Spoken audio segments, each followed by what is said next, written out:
4, 3, 2, 1. Are we ready to go?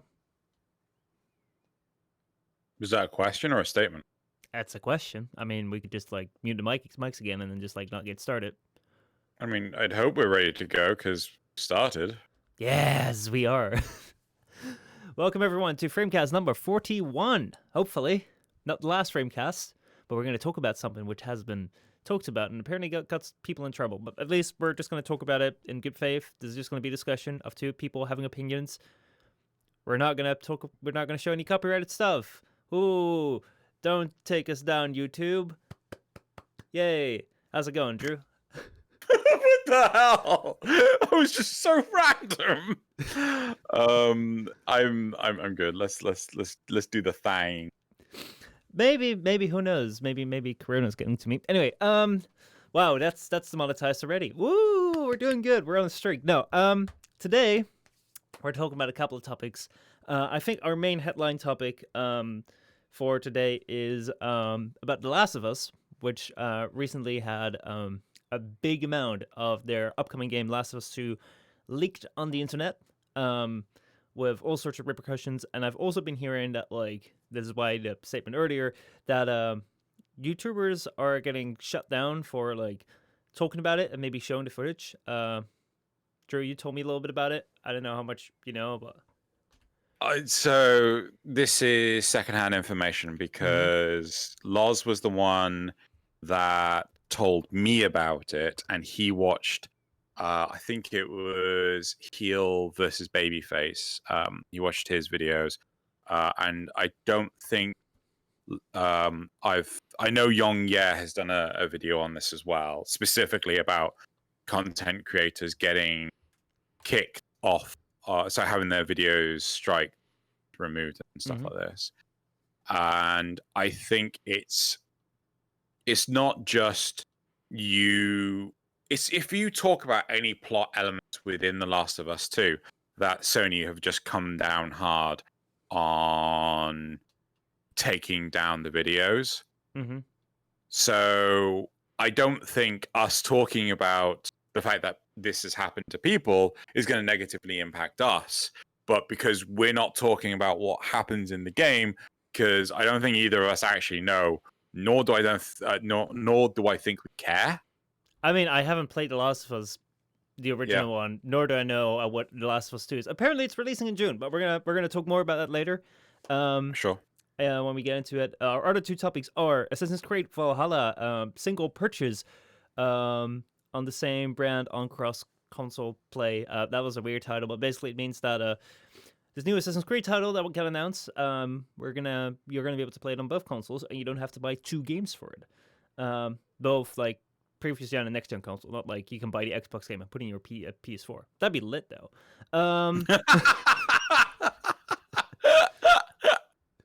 So it's just the drop of that would be lit though. Yeah. I mean, like how cool would that be? You just like open up your Xbox game, you just drop it into the PS4. It's just like setting fire to water and being like, yeah. I mean, do that. Like, I mean, one thing I would love is the ability to do that with sort of like PC games. So like, there's a friend of mine who is primarily a console gamer, and he can't afford a brand new PC, but like I could probably drop a few £100 in the next while to buy a console to play games with him. But like, it'd just be nice if I like, oh look, I've got here's a perfect example. Friend of mine has Darksiders Genesis on Switch. I have it on PC. It would be nice if either I could have my copy of that's on the PC work on my Switch, or her copy of the Switch working on her PC. Why isn't it just this is the game license? It doesn't matter what platform. Yeah, it's like that's also like the main thing, kind of with here, where like a good step has been taken, but like I can 100% see your point. So let's get into it. Whatever. There's one. Should we go to The Should we third, talk about the third topic? the third one has to do with everyone's favorite mobile gaming. Woo! I can see everyone leaving the chat already. Yes. No. AMD and Samsung are teaming up for their next generation phones, Mhm. which has some interesting like prospects for it. So we're gonna get into that as our third topic. But I guess we're gonna jump right into the thing that we were just talking about with the Assassin's Creed thing. We'll get into like Okay. our titular topic, like in the middle. So you stick around. Um, Right, so Assassin's Creed Valhalla, single purchase, same brand, cross. I really screwed up that title. What's going on? Well, last week, Ubisoft revealed a new entry in the Assassin's Creed lineup named Valhalla, which is centered around the Viking era. Now, I've seen the trailer. Have you seen it? Yes. What were your thoughts? It's not an Assassin's Creed game. There's no hood. I mean, I've seen people talk about that too, where it's like, why does there need to be an Assassin's Creed title to this thing? Because like, isn't this can't we just make like a really cool like Viking game? And me not having played a lot of Assassin's Creed at all yet, I'm like, I mean, I don't care that the name is there, but I can definitely see their point. That like, it looks like a really cool Viking game. I don't really necessarily see the tie into Assassin's Creed in the trailer yet. Like, well, no. I mean, there was only one point Mm-hmm. where he had the hidden blade in the gauntlet. That was literally the only point, no pun intended, to that made it relevant to Assassin's Creed, Mm-hmm. right? Now, I played the first one, and I thought the first one was brilliant proof of concept, right? Yeah. It wasn't the best game in the world, but it showed that the franchise had the potential to be mind-blowingly amazing, Mm-hmm. right? The second game, I thought, so this is like properly Assassin's Creed 2, I thought was incredible, right? I played it through and through. I loved the plot. I loved the character development. I loved the way they stole the story, told the story, and I loved the characters that they brought in. Everything was fully fleshed out. It felt amazing, and they picked one of the best times to do it, best time periods. But then they released Assassin's Creed Brotherhood or Assassin's Creed 2 Brotherhood, right? Mm-hmm. And this is when there was rumor that they were going to do trilogies for each generation. So Ezio got 3 games, but then the second one was really bland. It felt like there was a lot of busy work. It felt like you're just making me go do these things. Like I don't feel any motivation to do this stuff. It's like, I need a new hat. Well, go buy yourself a hat. I can't. Like, you ever play those games? Like, No. why am I doing this for you? Why aren't you doing it yourself? Mm-hmm. But that burnt me so badly because I had such a high bar for Assassin's Creed 2. I never bothered with any of the others. I never played Revelations. I've heard that that's supposed to be good. So that's the third of the Assassin's Creed 2 trilogy. And then I heard 3 was not good. 4, I heard good things about it, but like I never got to play it. Like that, like I keep seeing it on sale. I'm like, I'll buy that, and it turns out like I already own it. I'm like, oh, I still haven't played it. I don't know if there was a 5 Syndicate. I've just watched. Oh shit, was it the Gaming Lemon? Is that what YouTube channel's called? Which again was hilarious because I think that was based in old time England. Then there was Unity, which was supposed to be like 4-player co-op experience, which, as far as I could tell, was a literal train wreck. Like it wasn't able to do co-op in the slightest. Like people's faces were missing, and that you just had teeth with eyes just I've floating seen there. the memes But about that. yeah, there was loads Yeah. of problems with it. Then there was, I think after Unity, there was Odyssey, and I've heard good things of Odyssey. No, it wasn't Odyssey. There was No, another one, Origins, then Odyssey. That was it. yeah. Yeah. So I'll be honest. I'm not over. Well, I'm more interested in the Viking thing, but Mm-hmm. you know, So like my experience with Assassin's Creed has been very limited. I've seen it like a couple of times, and I think my cousin had it, and like I played it like a little bit, not so much that I've actually played the story. So I'm actually intending to like go ahead and like do proper playthroughs of the thing before like this thing comes out. But like what captured my mind so intensely about like Assassin's Creed, which like still like holds his title as like somewhat like special for me, is that it literally came at a time when like I was coming out of like 2D games, you had Mario, you had like very like standard games, which were like, 2D, maybe a little bit of 3D, but it was like very guided. Like you had only like one thing that you could do. And then I got into Assassin's Creed, like completely out of the blank, and I was like, shit, like I'm literally here in this world. I can like walk around, people will interact with me. There's no point that says like I can only go this way. I can also just like turn the corner in the street and like I can check out this building and I can like walk around, and just like it felt so insane to me at that time. And of course, many games later on have done it way better. The entire open world thing, it's become like an entire like thing, open worlds. But I'll never like forget that moment that I was like, I think it was like some sort of medieval setting or so. And I was like, oh my god, this is so cool. Like it literally felt like I was there. And probably like if I go back to it now, if I can find that place, I'd just be like, well, this kind of looks like outdated, but you know, still cool. So like that's what Assassin's Creed holds special for me personally. Not played much of it though.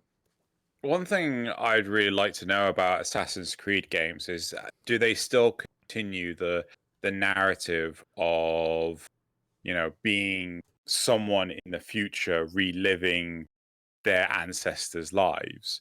Or have they just gone, let's give up on that entirely. Let's just put them in the time zone, or time period. And it's like yeah, I'd be interested to know, but Yeah, I'm curious about it too.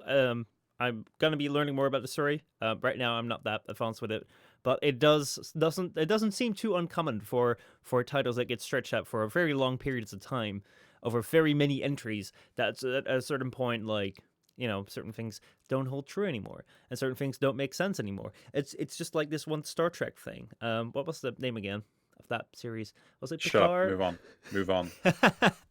All right. Anyway, so this thing's coming out. Assassin's Creed Valhalla is coming out, but we're not an advertisement here because we're not sponsored. Although Ubisoft, if you want to sponsor the FrameCast and us to talk about more Assassin's Creed, feel free to contact us. You have my number. Actually, you don't, but anyway.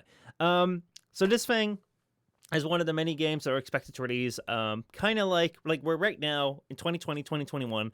We're kind of at the brink of this generation of consoles, which if you're on PC, you'd be like, what? It's a generation of consoles? It's like the PS4 goes to the PS5. This generation of consoles is kind of ending, and a new one is coming in. And most of the time, like when games release on like a shift from like one platform to the other, it's a bit of a weird time because on the one hand, you need to like make it adaptable to like the old systems, so people can still play it on the old systems, because like once the new thing comes out, not everyone's going to buy it. But at the same time, you need to release it on like the new system, so if like people buy the new thing, they can play it. So that already causes like some weird shenanigans with these games most of the time. Like, how are they going to make them compatible? Like, how will they do with like what qualities can it like? What can they do with this one game, and what can they do with this other like platform, basically? Because like the one platform will be a lot more powerful than the other. And most of the time, what ends up happening with this situation is that you have like a game for the PlayStation 3 and a game for the PlayStation 4. Like I own like GTA 5 like twice, because we had it on the PlayStation 3 and the PlayStation 4 came around and everyone went to the PS4 and then you had to buy it again. Now, that's something which, according to Xbox, is going to be something of the past. So, what they have is something which is called Xbox Smart Delivery, and Assassin's Creed has been set to support that. Like they went out and they found it online, I think on the Best Buy website or something. Not quite sure, but it got confirmed by Microsoft and Ubisoft that it will support Xbox Smart Delivery. And what is Xbox Smart Delivery? Well, that means that if you bought and supported Xbox One game, you can play that game on the new generation Xbox Series X. I think that's the name. The new Xbox. You can play your old Xbox One game on the new Xbox. So you only will have to buy it once. Like if you buy it once on the Xbox One, you don't have to buy a new game for the new console generation. So far, the only games that this will be supported are by Microsoft's own titles, so like Halo and Gears of War, and Assassin's Creed and Cyberpunk 2077 have said to support this as well. The list might expand There's very little known about it yet because like the thing is not out yet. Also, we don't necessarily know how this applies to physical copies. Whether you can just insert the Xbox One disc and whether that will work on your Xbox Series X. However, Microsoft hasn't denied yet that it won't work with physical games. So like they still like they don't make separations between physical and digital games when they're talking about like this smart delivery thing. So, how do you feel about this, Drew?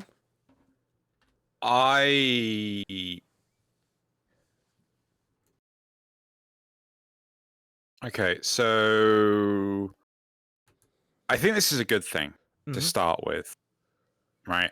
I like the idea of being able to take my games forward and being able to continue playing, so on and so forth. The difficulty, I think, with a lot of these, oh God, how do I say? I have a concern. Now, this might be like wild, unbased concern, but I think it's perfectly valid. Do you remember what one of the biggest controversies of the Xbox One was?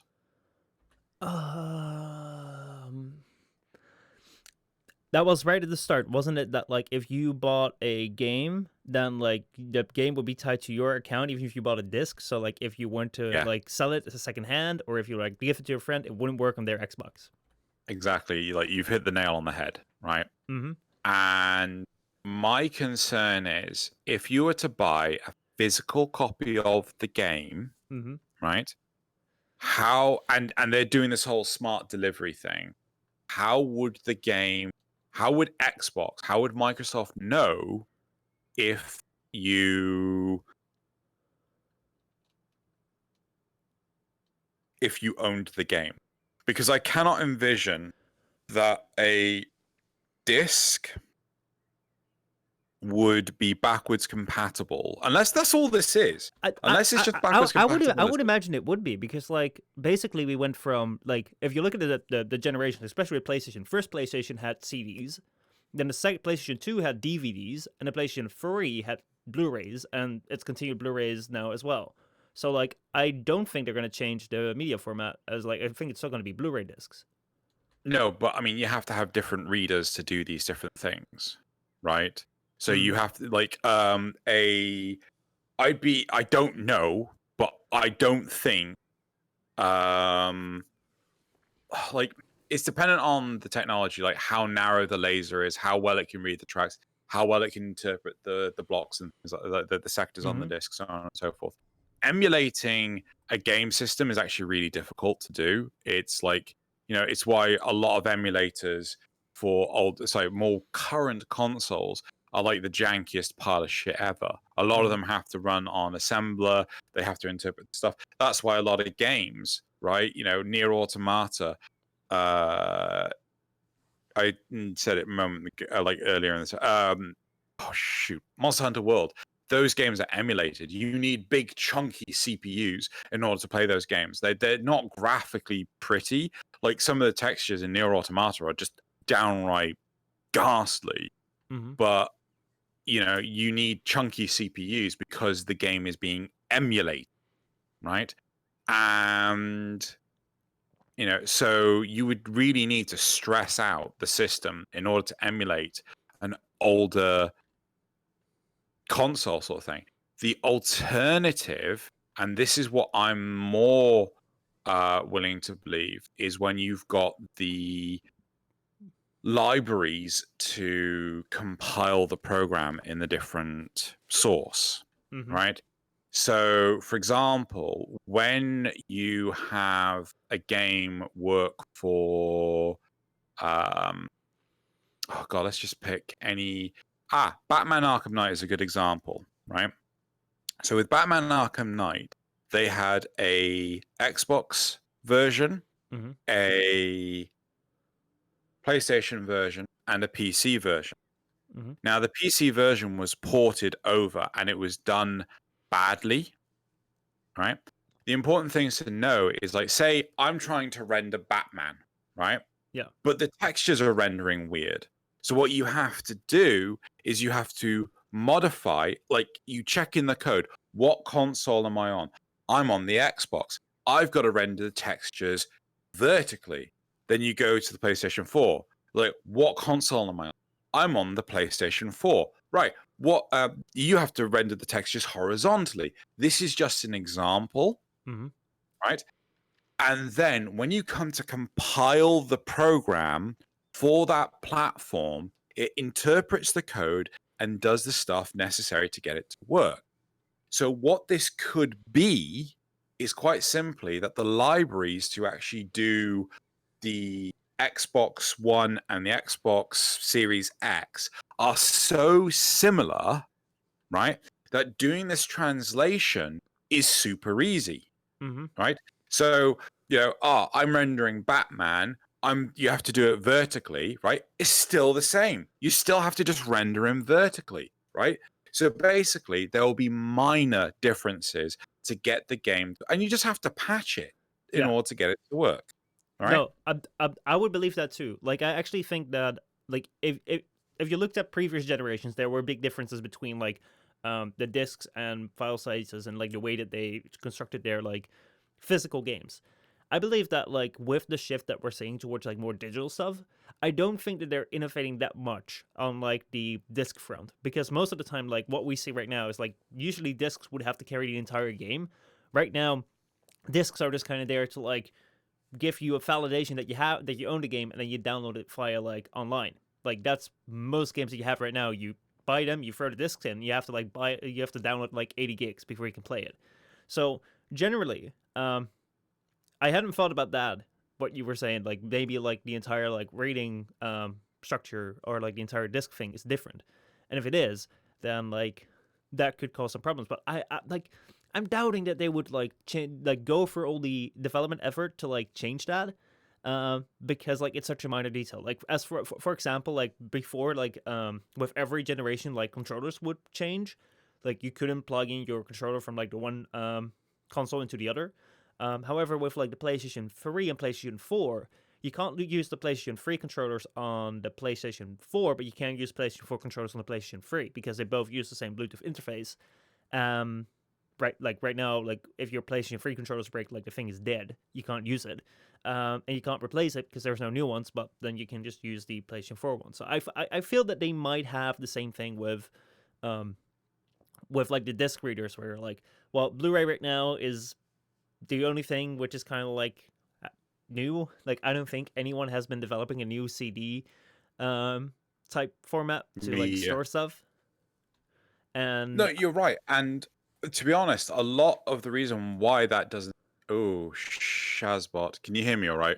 yeah, I can hear you right. Okay, cool.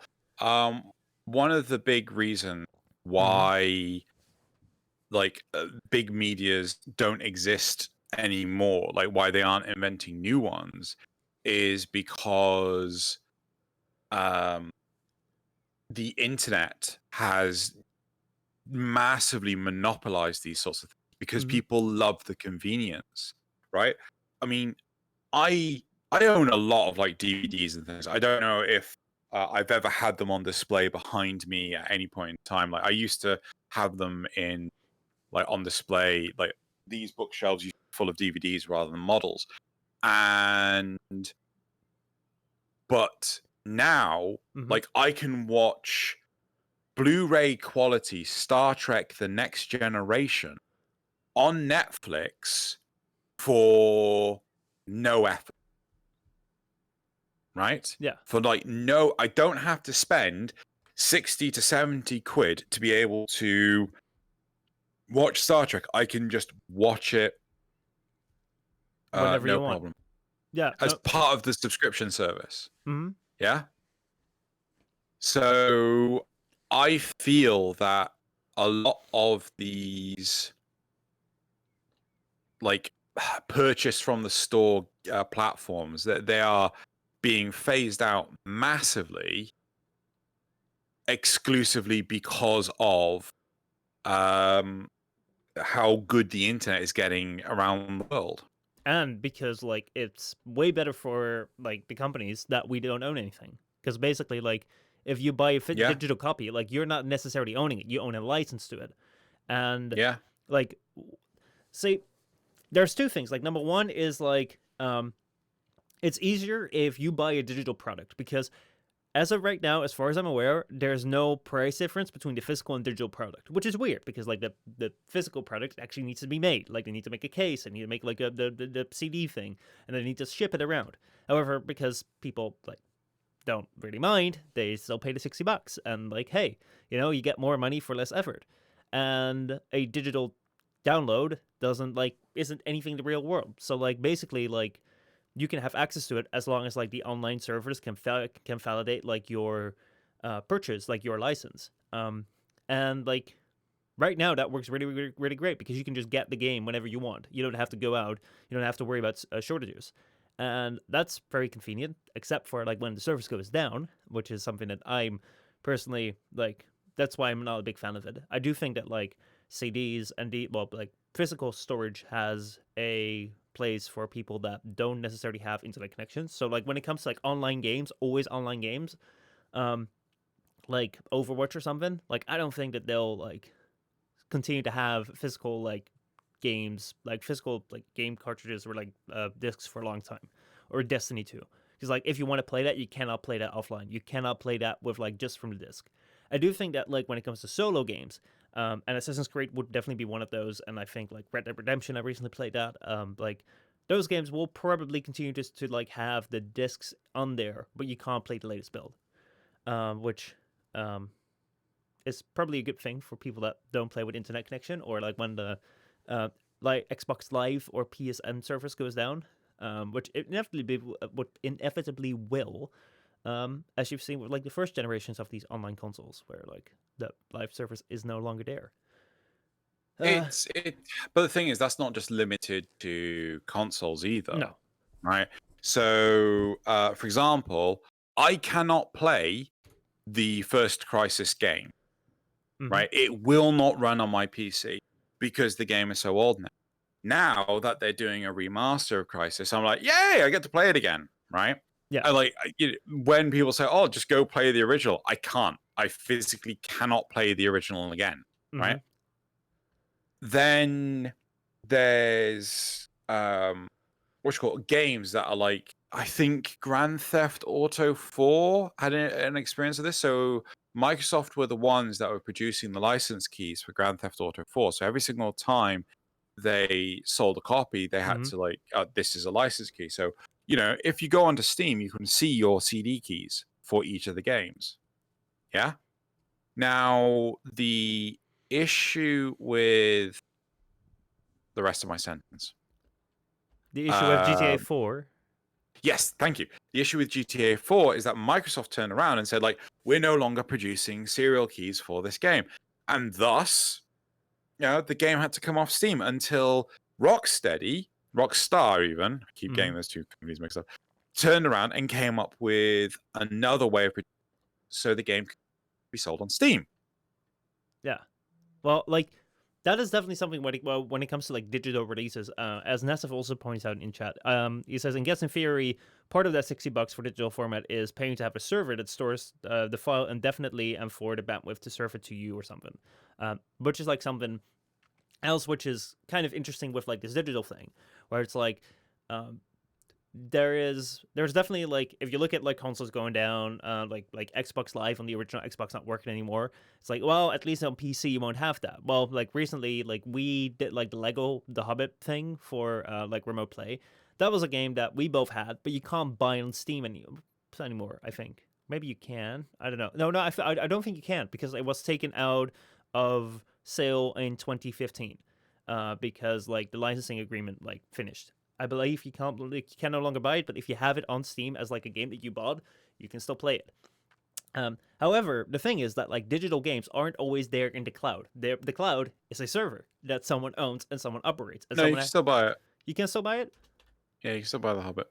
Okay, I thought that like there was something going on. I think there's another Lego game that you can't buy, but yeah, Anyway, there are some games that you can no longer buy. Why? Because like in order to like access a game, in order to like buy the serial codes for a game, like they need to be generated and they need to be stored on like a validation server that checks for them, and the data needs to be stored on a server that like gives you the data, and those things cost money to run. And if everyone is like accessing them, like basically you just have one server with like that piece of data. It's like if everyone's accessing that, like that's way cheaper than like having to print old discs and all these physical items. But the moment that like it's only like one or two people playing that game and downloading it, like it's no longer an interest for like the company to like run that thing, because like if everyone's moved on, like why keep it up? And that's something which like I also think is a little bit worrying um when it comes to like these digital license games, when it comes to like these like season pass kind of games, these always online sort of games.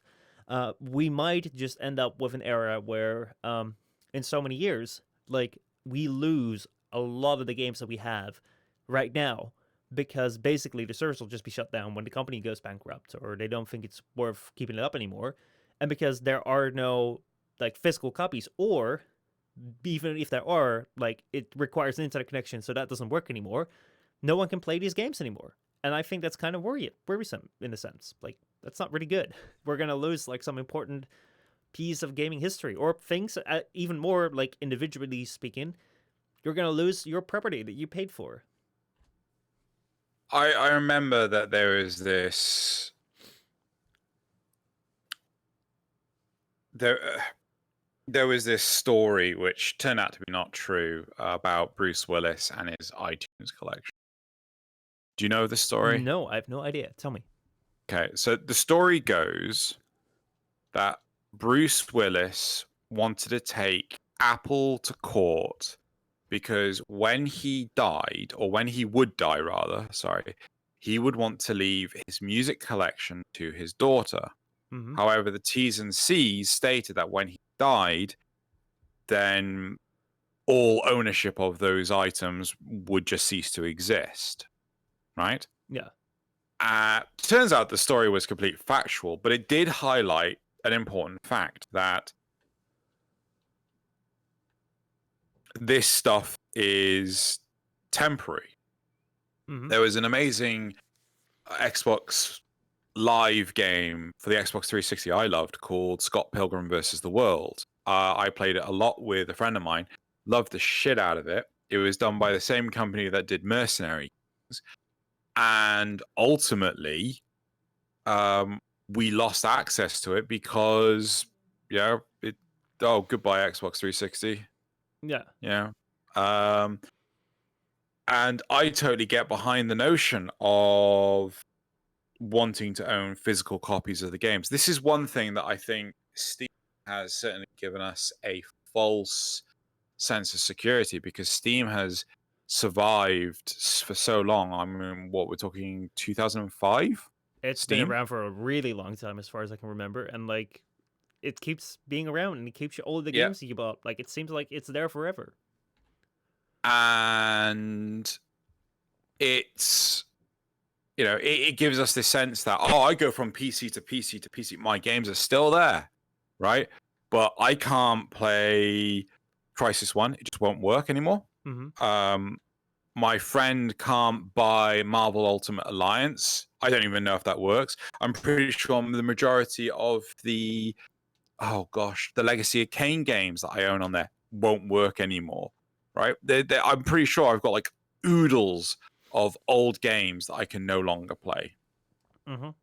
So Yeah. like one of the main reasons that that's being brought up, aside from like having to produce a physical copy, is that like this always online kind of situation, which Steam also like brought forward.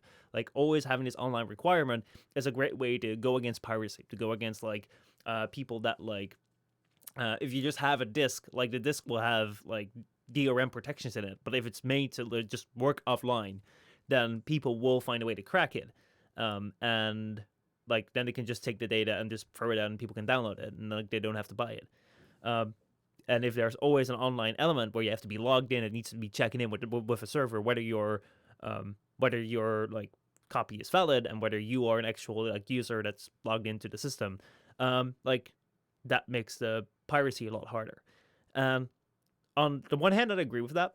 I think that's a good thing. On the other hand, I'm not advocating for piracy, but I do feel that like when it comes to like keeping certain like experiences around for like history, there is a bad element to like this always online checking thing, having like servers be required to be running in order to play it. Because like, let's say for example, like the original Star Wars movies before like George Lucas came around and like fucked around with it. It's like, let's say George that, Lucas was always there. What are you talking about? yeah, but like he came around later on and like fucked with all sorts of like CGI animals and um, Oh, the original trilogy where he added shit in. Got it. yes, those. So like when the original like the very original things were produced, like they were physical copies, and some people still have those. However, you can't buy them now anymore. Like if you buy a DVD or Blu-ray right now, or you watch it on like Netflix or wherever it is, Disney Plus probably, like you will find the edited version. You can't find the original version. You can only find that online because people have the Oh, with physical like copy. However, with like janky Hayden Christensen. Yeah.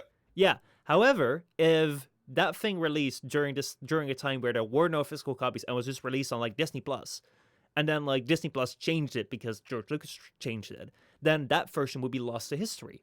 And I think that's kind of worrisome. I'm not saying like you should pirate things. I'm not saying like that's a great thing, but I do think that for like keeping things alive in history, there is like a certain goodness in having physical copies that will remain, and maybe bearing that risk of like maybe a couple of them will might be defeated with their DRM is a risk which is worth it for the continuation of having it later on in life and history. I I don't know. don't know. I don't know how much of a tangent you want to go down I'm this, happy to go but wherever you want to go. so there's a video by Corridor Digital, Mm-hmm. which I think I've pimped before. Lovely people who did a video which was Disney have altered some of their old movies, Mm-hmm. right? There's a God, I can't remember what it basically I can't remember what the title of this movie is, but this guy ends up finding a mermaid, Yeah. right? And like while she is dry, right? You know what I'm talking about. Yeah, While I've she's seen dry, it. she has legs, and then when she goes into water, she has a tail, Yeah. right? Now, they ended up doing a really bad CG job of covering this woman's, the actress's butt, right? So that it was safe for kids. And they made this weird, like, fur patch Wookiee thing, like, just attached to her back and her behind. And it moves so out of place. And it's like, what the hell is it? Looks horrific. You can Yeah. spot it from a mile away. So I'm pretty much oblivious to these things, and I yeah. fucking saw it. So basically, the idea is that like in the original shot, like the woman walks away like naked, and like you can see her Yep. butt, and like that's why everyone watched that thing to begin with. That's why it got popular. No one else kept them. Oh, clearly. Clearly. But what it did is basically like in CGI, it just like kind of like it seemed like they just extended her hair all the way down, and it looked horrible. And it's just like, yes, it's better now. And like I can understand that when it comes to like if you want to provide content for your platform. I mean, like, actually, I agree and I disagree. Fundamentally, I disagree, but like, I can understand if you're running a platform and you have certain ideologies that you subscribe to, fine. What I fundamentally disagree with is that like things are created as like the thing that they are, and like you shouldn't be like afraid of what it is. It's like if I create a piece of content, it's my piece of content. If you want to watch it, you can watch it. If you don't want to watch it, you don't want to watch it, you can just click away. Like you don't have to worry about it. It's like I'm not forcing you to watch it. But like if you feel like you have to like censor things on your platform, I mean like I'm not for it, but like hey, if it's your platform and you feel like, oh, I want this to be up to these standards, whatever, man, you do you. So like I can understand that they want to have like something something which might have to be changed because they don't agree with it. It's like if you want to do that for your platform, that's fine. But if I can then no longer access the original, then that's like a bit of a problem because like they obviously made it worse. But like I don't have an option now to like watch the original thing, and that is kind of bad. And especially like when it comes down right now with like, you know, if it comes down to digital only games, it's gonna be a problem. And yeah, like going back to like the disc thing, the like carrier game over for like to the next generation.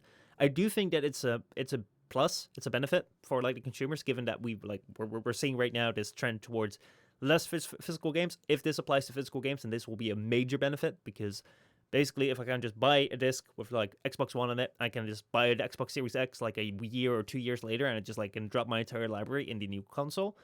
Like that will be great. Like I have many PlayStation 3 games which I would love to play, but like my PlayStation 3 controllers aren't all that great anymore, and like I'd rather play it on my PS4 because that's like hooked in right now. So like if I could just jam them right in and play them, that'd be amazing.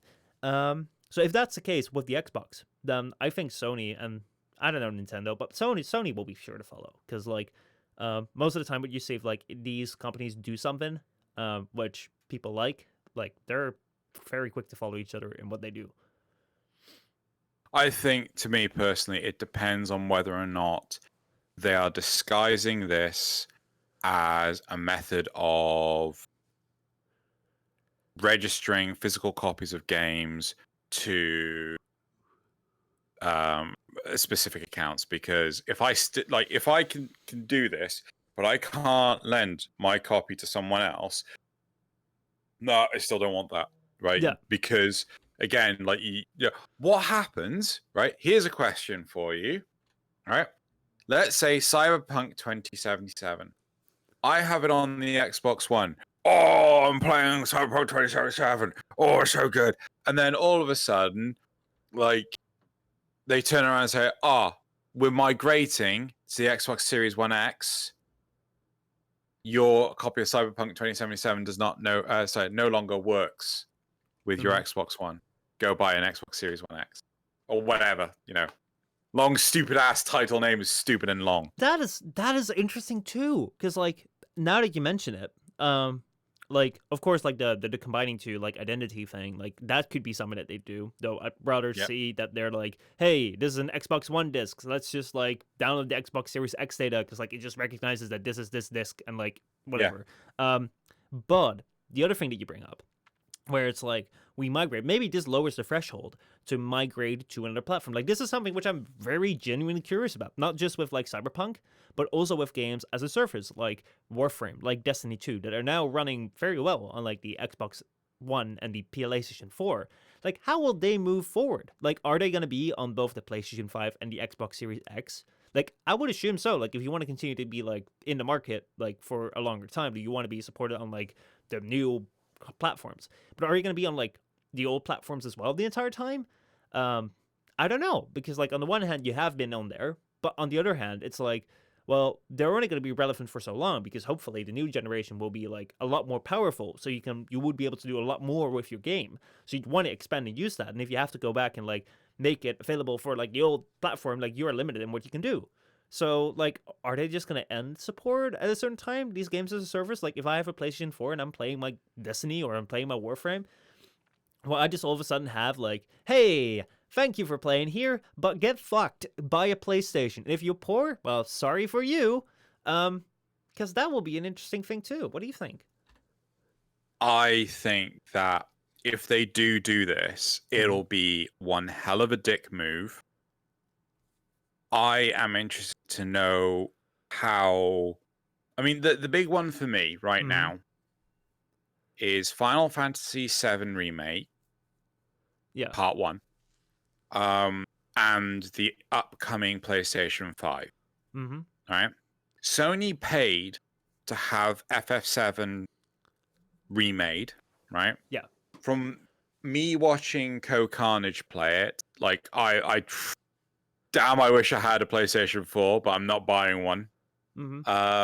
And sorry, I had more of a point to this. I apologize. You were about the last the Final Fantasy remake on PlayStation 4. Yeah.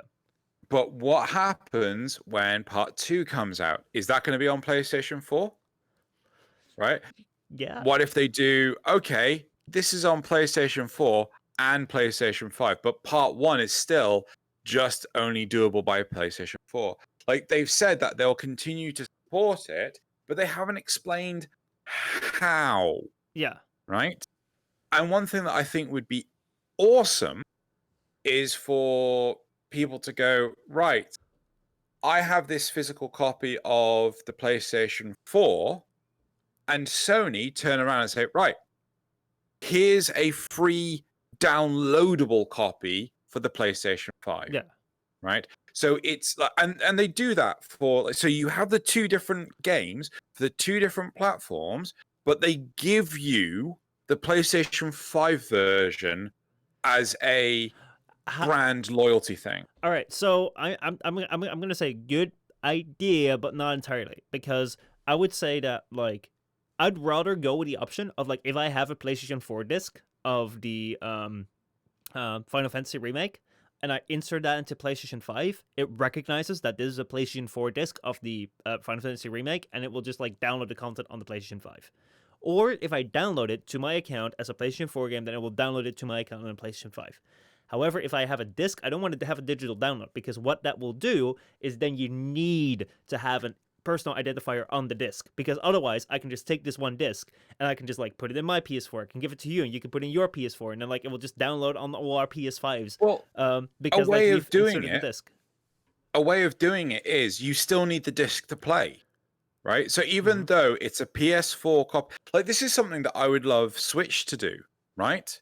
So I could download a copy of, let's say, The Witcher 3 onto my Switch, but I can't play it unless the cartridge is in there. Yeah. Right. It would make the game run faster, or maybe I could get better quality textures or whatever. Right. Likewise with Animal Crossing, like so what you could do is, as long as the PlayStation 5 can identify what the PlayStation 4 game is, right? But it doesn't have to necessarily play it, then you could say, right, download the PlayStation 5 copy. You still have to have the disc of the PlayStation 4 copy in the drive. But we won't be doing anything with it. But you need it in the drive. It's like effectively your key in the car. Yeah, I would agree with that. I think that that's a good solution. But getting back to like these games as a service that are going to be like what will they do with the two platforms? Dasif says, does this also mean that they're demanding developers to put in more resources to develop for 2 generations, but only still get paid for 1 generation? Like, do you have to like build out your game for like 2 separate like console generations? Like this is something which I'm really curious about when it comes to this new generation Switch, because it feels so much unlike all the others beforehand. Because like when we went from like PlayStation 2 to PlayStation 3, there was a big difference between the two. Like you could not go online, like you could not really go online with a PlayStation 2. PlayStation 2 wasn't a computer at all, took DVDs. You got the PlayStation 3, that was an entirely different beast. However, the PlayStation 3 couldn't put out HD. Like, it had an HDMI, but it didn't really do that well. It was still, like, a kind of really slow PC. It actually had Linux to begin with. It was, like, a really weird thing. And then the PlayStation 4 came around. And the difference between the PlayStation 3 and the PlayStation 4 was, like, kind of different, but not that much, but still, like, noticeable. But right now, like, the PlayStation 4 and the Xbox One, they just feel like computers. They just pretty much are computers. And, like, the next generation, like, it just feels like a slight upgrade on the computers, basically. But like in general, it doesn't seem that much different. Like whereas like when you look at like Nintendo, like you couldn't, like there was no way that you could put a Wii disc into like a Switch, because like the Switch doesn't take discs, and you couldn't put like an SNES cartridge into like a GameCube, because like that physically didn't take it. But right now we're talking pretty much like branded computers, pre-built branded computers with their own software on it. Like, what is the big difference right now between these 2 generations? Like, how big is it? Because like I don't know like what kind of like big difference there is between them that would either make it easier to like keep a games as a service going on like 2 different platforms, or would make it really hard where you'd have to say like we need to cut all the PlayStation 4 and Xbox One support for like our live servers and like move it all over because it's an entirely different beast. I don't know. I think it's entirely dependent on proofing. And I think in consoles, much like many other products these days, it's in a manufacturer's best interest to poorly build a device. It is important for capitalism and industry for things to break. right? The reason why people have like cases on their phones and things is because it is so easy to break, right? Mm-hmm. And I mean, Loz had, God, I don't know if it was like an iPhone 7 or something for so goddamn long. It's just like, and he's like, I don't need to upgrade it. And he had a tank of a case on it, right?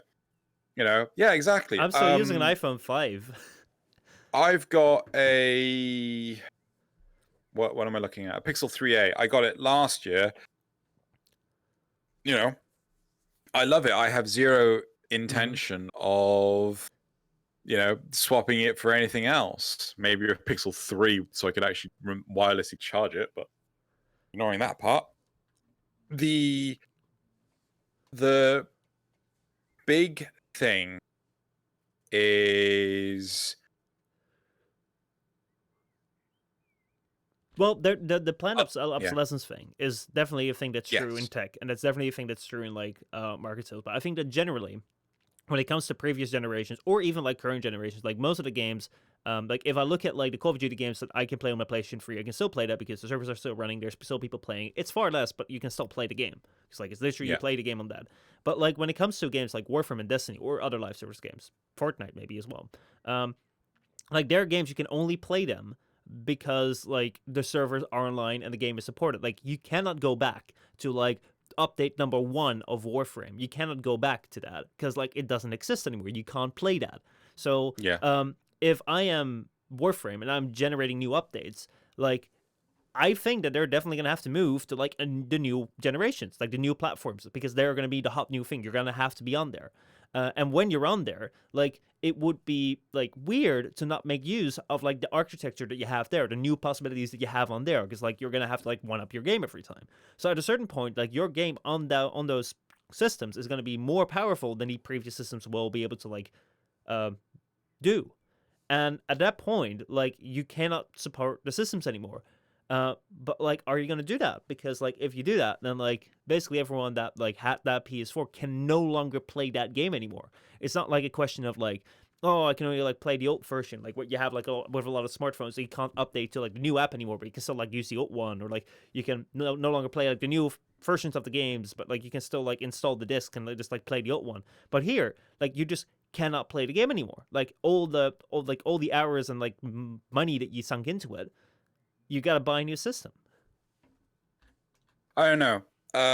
I think when it comes to a game as a service, that's not an issue because I think they'll allow for account migrations and stuff. They did it Yeah, with the but Xbox One to the Xbox, the Xbox 360 to the Xbox One.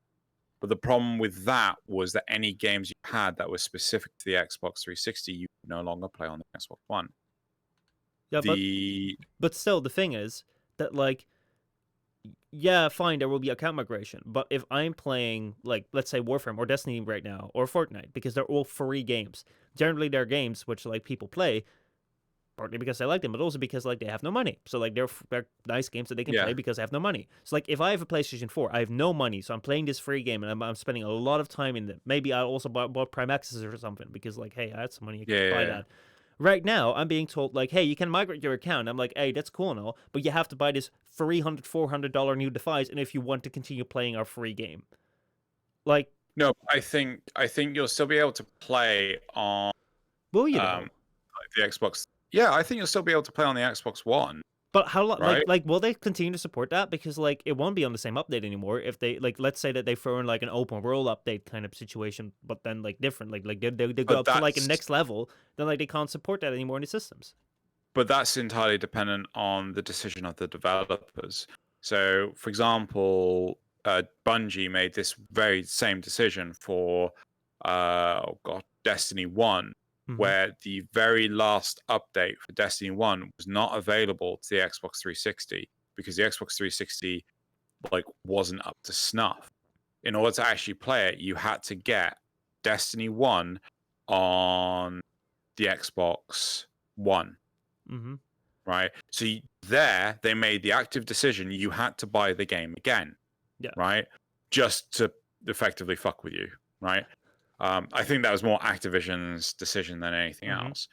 but I think it's entirely dependent on the morality of the marketing team or the company as a whole, which determines whether or not they'll do this dick thing of saying, like, right, we're no longer supporting this console. I mean, hell, if you give people like a year of support post the release of the next console, I think that's perfectly valid, right? I mean, one thing I would personally like is to migrate from um, the console back to PC, because not everyone, or maybe console to another console, because not everyone is going to decide to stick with the one platform, right? I didn't decide to stick with PlayStation after 2. I moved over to the Xbox 360, and then I've just moved on to the Switch, right? I ditched, like, I'm not loyal to any one of the 3 major brands. Like, I'm loyal to PC. Yeah. Actually, And I think that's a really good point. The allowing migrations, because I think it's inevitable that, like, regardless of how good the will of the developer is, it's gonna disappear off that like platform, of that generation, for sure.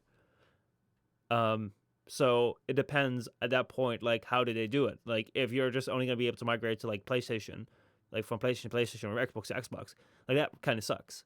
It'd be better if they open it up and say, like, I mean, Destiny does it actually right now. Like, Destiny, you can basically take your account from anywhere and then play it on any other platform. So basically, like, you can cross save, yeah. Yeah, you can cross save, and I think that's a really good thing. Actually, like, I quite like that. Still means yeah. Go ahead. So the reason why that works with actually, I don't know why that works with Destiny, because they actually have the premium currency in there. They have, I don't know, maybe people lose access to things, so maybe you lose.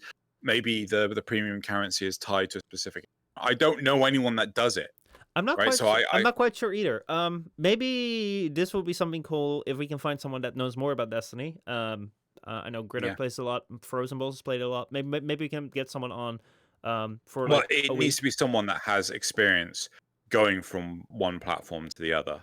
Yeah, like but also knows a lot more about Destiny than we do, because let's be honest, like, we're seasoned Destiny veterans, are we? We could get Zale. Zale knows crap. Oh shit! Destiny. Yeah, of course, dude. Well, okay, let's continue this topic.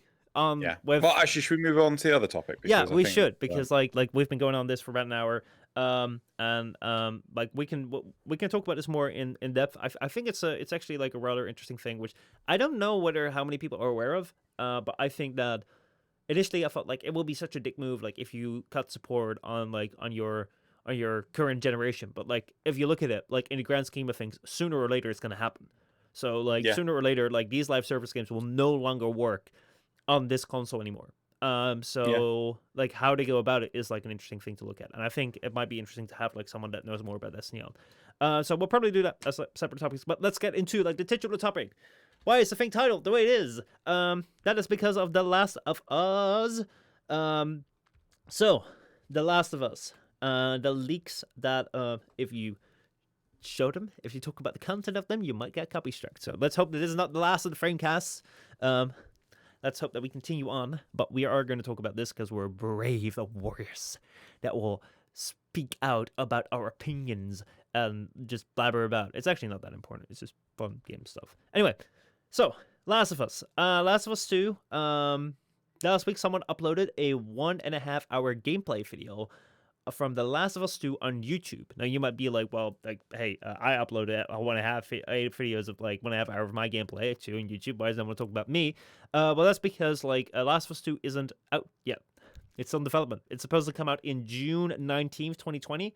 But someone uploaded like a 1.5 hour of gameplay showing like major plot points, gameplay elements, cinematics for this yet to be released game. Basically, just like showing an hour and a half of a game that no one should see yet.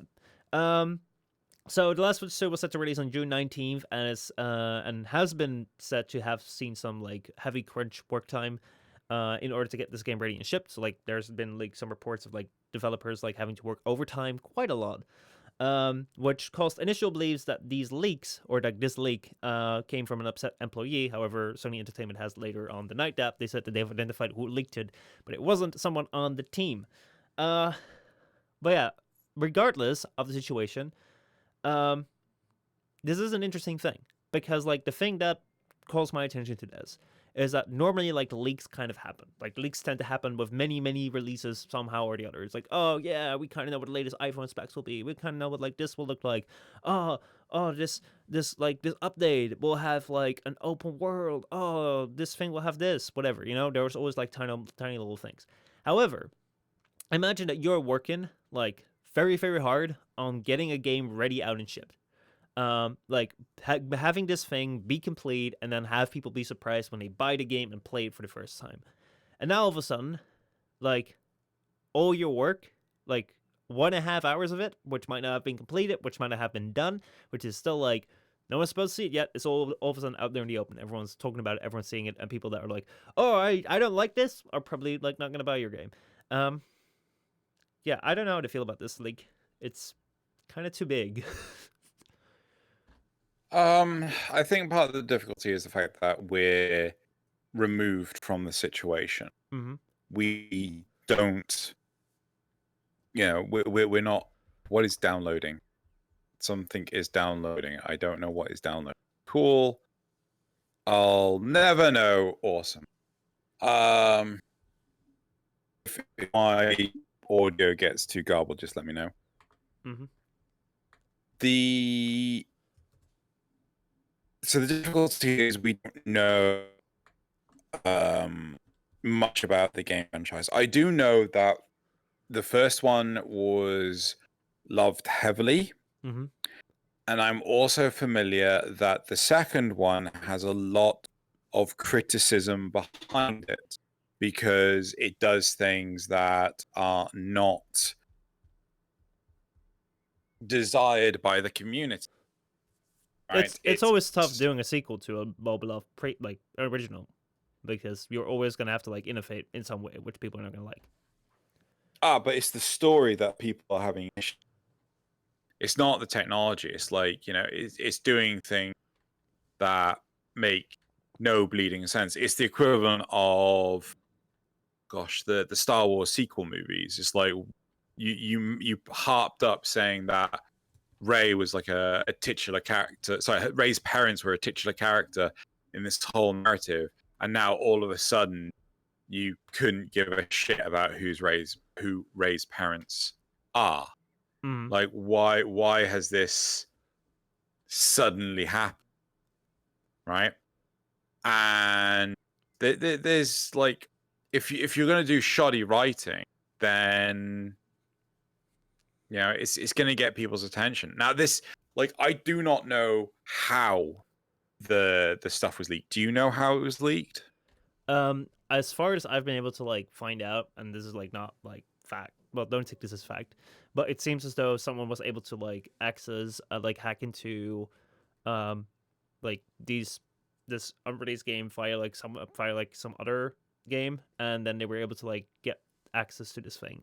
It wasn't quite like it wasn't. They haven't really shared the method yet, but it's like as far as I heard from the Jim Sterling video, it was like someone outside of the company got it, and they just played for it and showed it. It's Did you hear something else? Go on. No, I'm asking you. Did you hear something else? No. Like there was rumor that it was done by a disgruntled Yeah, that was the initial thing. employee. But like that has been denied. Well, like Sony Entertainment has been able to like figure out who it was, but it wasn't someone that was working on it. It was someone outside the company, but they were able to like hack into like the system sort of thing, and then like get access to it, and then play the unreleased thing. And That's kind of crazy. yep, it is. It really is. I think like there's two sides to leaking stuff. Mm-hmm. One is just flat out piracy, like I don't want to pay for this, but I want to experience it. Therefore, I will, steal it effectively. I will rip it off. I will pirate it. I'll make, just so I can get the experience for it. Mm-hmm. The other side of it is that sometimes there are stuff done behind the scenes that people should be made aware of. So these are often things that appear on the likes of WikiLeaks, Yeah. right? Where governments are spying on its own citizens, or it's all sorts of weird, wonderful stuff like this. Well, you also have like I also feel sometimes you have like little leaks which are just like, you know, trying to hype things up. Like I'm pretty sure that there are intentional leaks where I'm not even game companies but like companies in general would just like ahead of time just be like, oh no, you were not supposed to see that, and then like everyone like gets talking about it. Like that's something which I think has definitely been done. I think that like you're walking the line of like freedom of journalism. So like I remember at one point like very early on like the iPhone's life cycle, there was like a new iPhone model that someone was testing out and they just like left it in a cafe. They forgot about it and someone picked it up and was like, what the heck's this? And then they shared it online, and then people are like, oh, can I have it? And they're like, yeah, sure, I found this, and they gave it away, and then like people like knew what the new iPhone was. And it's like, Yeah. these people, you can't shut them up because like basically it's like someone found something, someone saw something. It's like freedom of speech sort of thing. And I think that with most leaks, it's kind of like, yeah, if you're working in a factory or something and like you're seeing something like, oh, I'll snap a picture. Is that entirely like correct? I don't think so. But I don't think it does much harm in general. I think that like the harm done with like 1.5 hours of your game being shown before the game is even out, and The Last of Us like being like a story driven game, it's like that can just tell you so much about like what the game might look like. And I say might because like you will see like a lot of things which will be the way that they are in the finished form. It's like if you were thinking about like getting this, and then like you see that like, oh, this is exactly the way it will go, like you might like not buy the game and that might hurt the sales. But at the same time, you might take a look at like this stuff right here and be like, oh, so this is the way it is, but it's not finished yet, it's not polished. And that But just gets this. So jumping on the whole notion of, like I remember way back when reviews for video games would come out as a form of hyping up the game, mm-hmm. right? It would come out weeks, if not a month, maybe even 2 months before the game was actually released in order to drive sales for the game that was due to be released. Yeah. Right? But suddenly, reviewers were no longer able to review the game prior to its release because that might hurt the sales. And in some instances, like, had I known, again, Drew uses the same fucking example. Had I known that Destiny 2 was only going to be fucking 6 hours, I would have not spent 65 quid. Mm-hmm. Right? Not worth the money. Yeah. Right? But a lot of studios have been pushing this whole, we're not letting you experience this thing or we're not letting you announce this thing until the release of the game. Like, it just screams to me, you have no faith in the product you're building, right? If you have no faith in the product you're building, then, how are you expecting good reviews after its release? You are trying to convince people to buy something before anything can like defamate its character. Well, I partly agree. Because like on the one hand, I would say like let's take for example like the Warframe Railjack thing, where like the thing was announced in one way and just released to completely not to the way that it was announced, and it wasn't really shown off in between, like in the state that it would release in, which wasn't really what everyone expected. So if they had shown it off like months before being in the state that it wasn't, or like even worse because it was like months earlier, expectations would have been way lower. And obviously, I think that around the time that like the thing was announced, like there wasn't even like a peak in player base, but I don't think like the peak that it was would have been way less because everyone just kind of knew like it's not going to be all that great. So like on the one hand, I'd say like if you're honest throughout like this production cycle and like people can see it, then like what you got to hide. But on the other hand, Well, I also think I that um like things aren't developed like to sit in like a warehouse for like 6 months or like be done for 6 months. So I think that a lot of these projects, a lot of these games, like I don't know what their window is to like being done and being released, but I can imagine it being like very short. I know that like when it comes to like the technology world, like most of the time reviewers will with tech gadgets like get a review sample like a couple weeks early, but that will still run like test like early beta software. So like it will not be the final release product. And I think that with a lot of cases when it comes to games, if you want to like review games and like you're reviewing like the beta sample, like not the finished product. I can also understand that games are like, well, hey, we're not done yet, and maybe like you can only like understand what we're going for when we're done. And like if we're showing you the unfinished product, like you might get a wrong interpretation of it, and that isn't warranted with the finished product. get entirely what you're saying. Mm-hmm. But at the same time, like, for example, I don't see an issue with the likes of Bethesda letting Jacksepticeye and Markiplier release their Doom Eternal videos a day or two beforehand, right? Why can they only start releasing their videos the day of, right? Likewise with oh god, what was the name of the game? Shadows of Mordor. What's it called? Why could the only way for people like Captain Sparkles to be able to review the game was to be under an NDA that said that he could not play any of the single player content, right? To me, this screams that the single player content is not capable of carrying the weight of expectations, right? I think if what's it called, CD Project Red, I would not be surprised. Like, have you seen the gameplay experiences of Cyberpunk 2077? Like, they Not have hour-long gameplay session where they're showing off from start to finish, like an entire section of gameplay.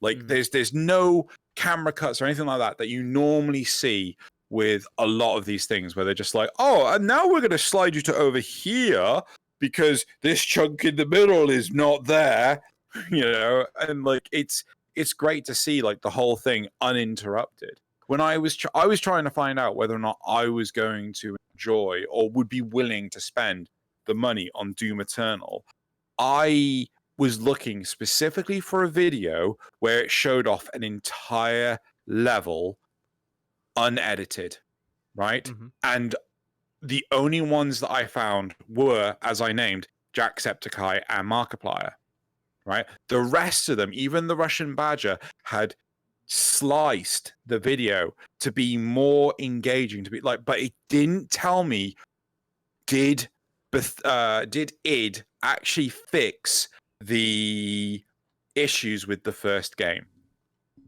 right? Yeah. And I dislike massively these reviews that are glossing over these potholes.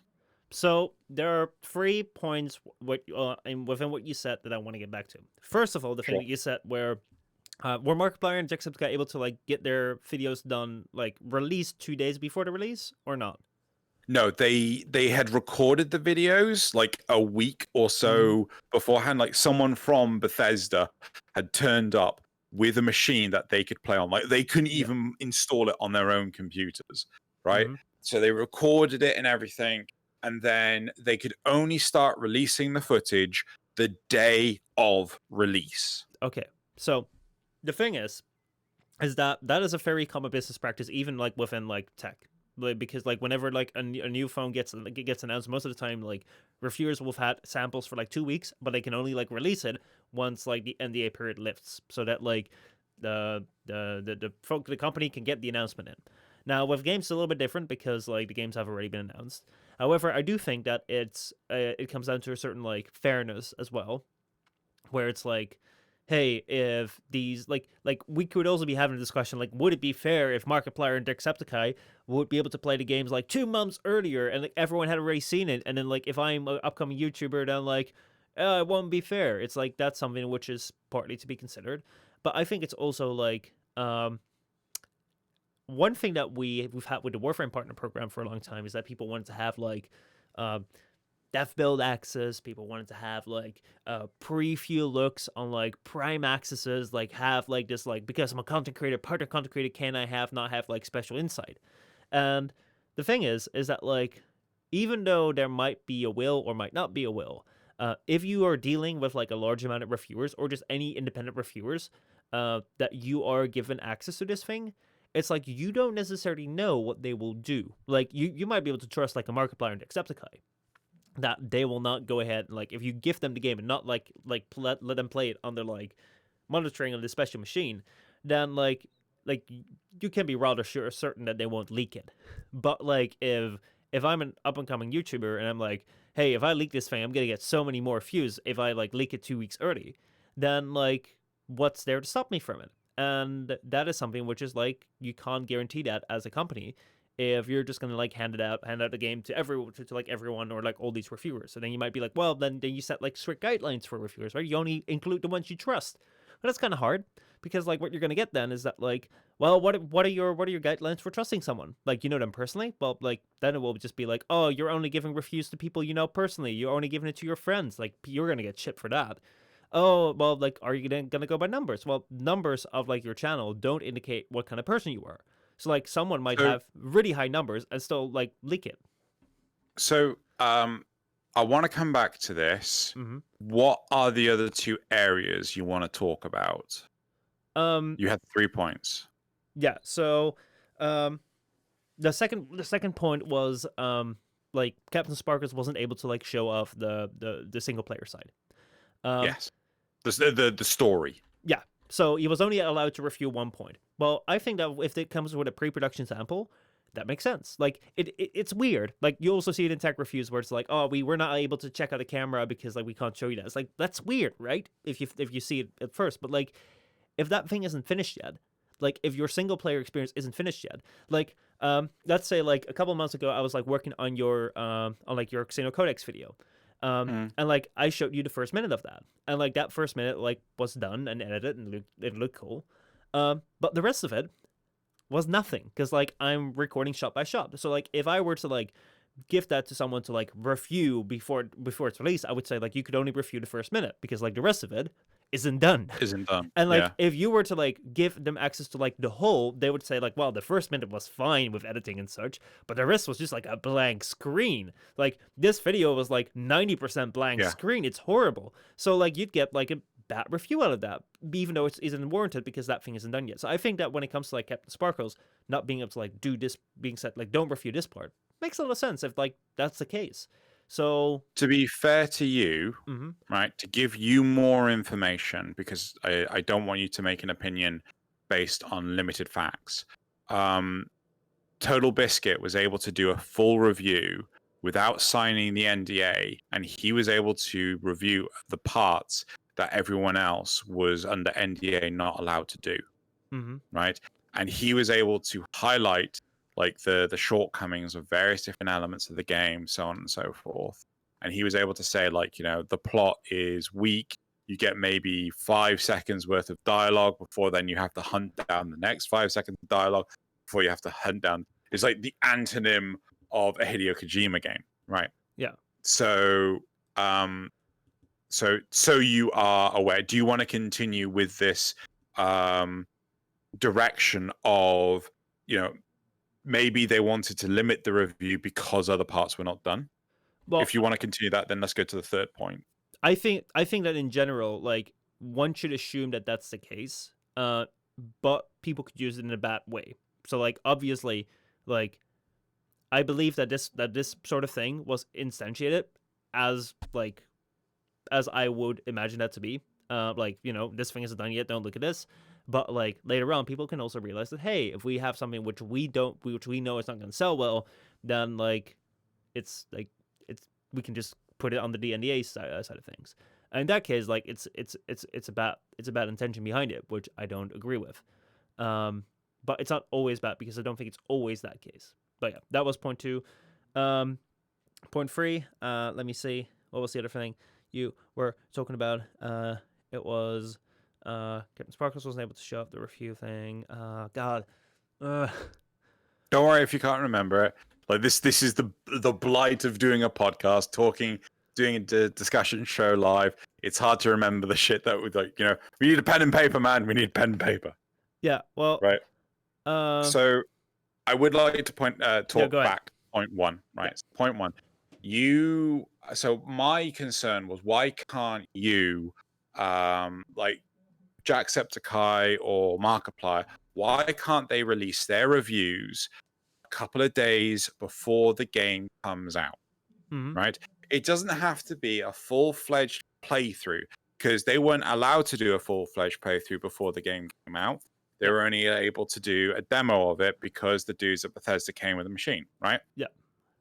Your point was, your counterpoint was, what was to stop someone from getting a hold of a copy of the game, like, someone less creditable, right? Getting a hold of a copy of the game, either legitimately or illegitimately, right? And releasing their video ahead of the agreed NDA, Mm-hmm. right? Or non-agreed. That someone may, in this case, have stolen the actual game to actually play it and create footage of it, so on and so forth, right? Well, we have seen the system already work, where Sony was able to shut down not only the original videos and get them taken off of YouTube, but also shut down content creators talking about what happens during the actual content. So a system already exists to prevent that. However, I don't think that system is right, because I think that system is right when it comes to like someone leaking it. However, the moment that it's been leaked, like if I were to like rip a complete like Avengers Endgame and put it on like YouTube, like that would be copyright infringement. But if I'm going to be like going over Avengers Endgame and like making a review about it or like discussing it which falls under fair use, then like it can't be struck down. Now YouTube has this weird thing where like everyone can strike everything down, and YouTube is just a piece of shit when it comes to that. So like right now Sony can get away with it. However, I think that once a leak gets into the public domain, it's like the moment that people can see it, people can talk about it.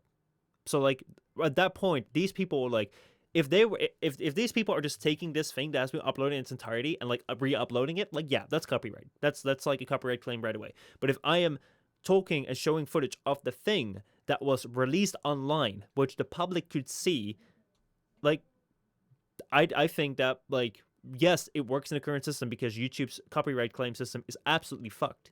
But it should not, in the ideal world, it should not work, because the way that they're implementing it, as long as they're not like uploading the entire thing without any commentary or anything, then like that's definitely a copyright claim. However, otherwise it's a fair use commentary about it. It's a fair use review of the thing that was shown into the public thing. Otherwise, you're talking censorship, and So first off, freedom of speech does not exist in terms of like freedom of the press is like an American thing. It doesn't exist in a lot of other countries, including the UK. There is no freedom of press in the UK. It's quite surprising, like, to hear this, and like you have to be careful what you say, because it could be considered hate speech, and then you can be arrested for it. And people can come to my door, the police can come to my door, barge down the door, and arrest me for hate speech. We did a FrameCast on this many months ago. And I feel that an ideal world where, we can have commentary based or review based content of Avengers Endgame, it doesn't realistically exist without a lot of transformation of the content, right? So, for example, if you are playing the video beat for beat with no cuts, no freezes, no nothing, right?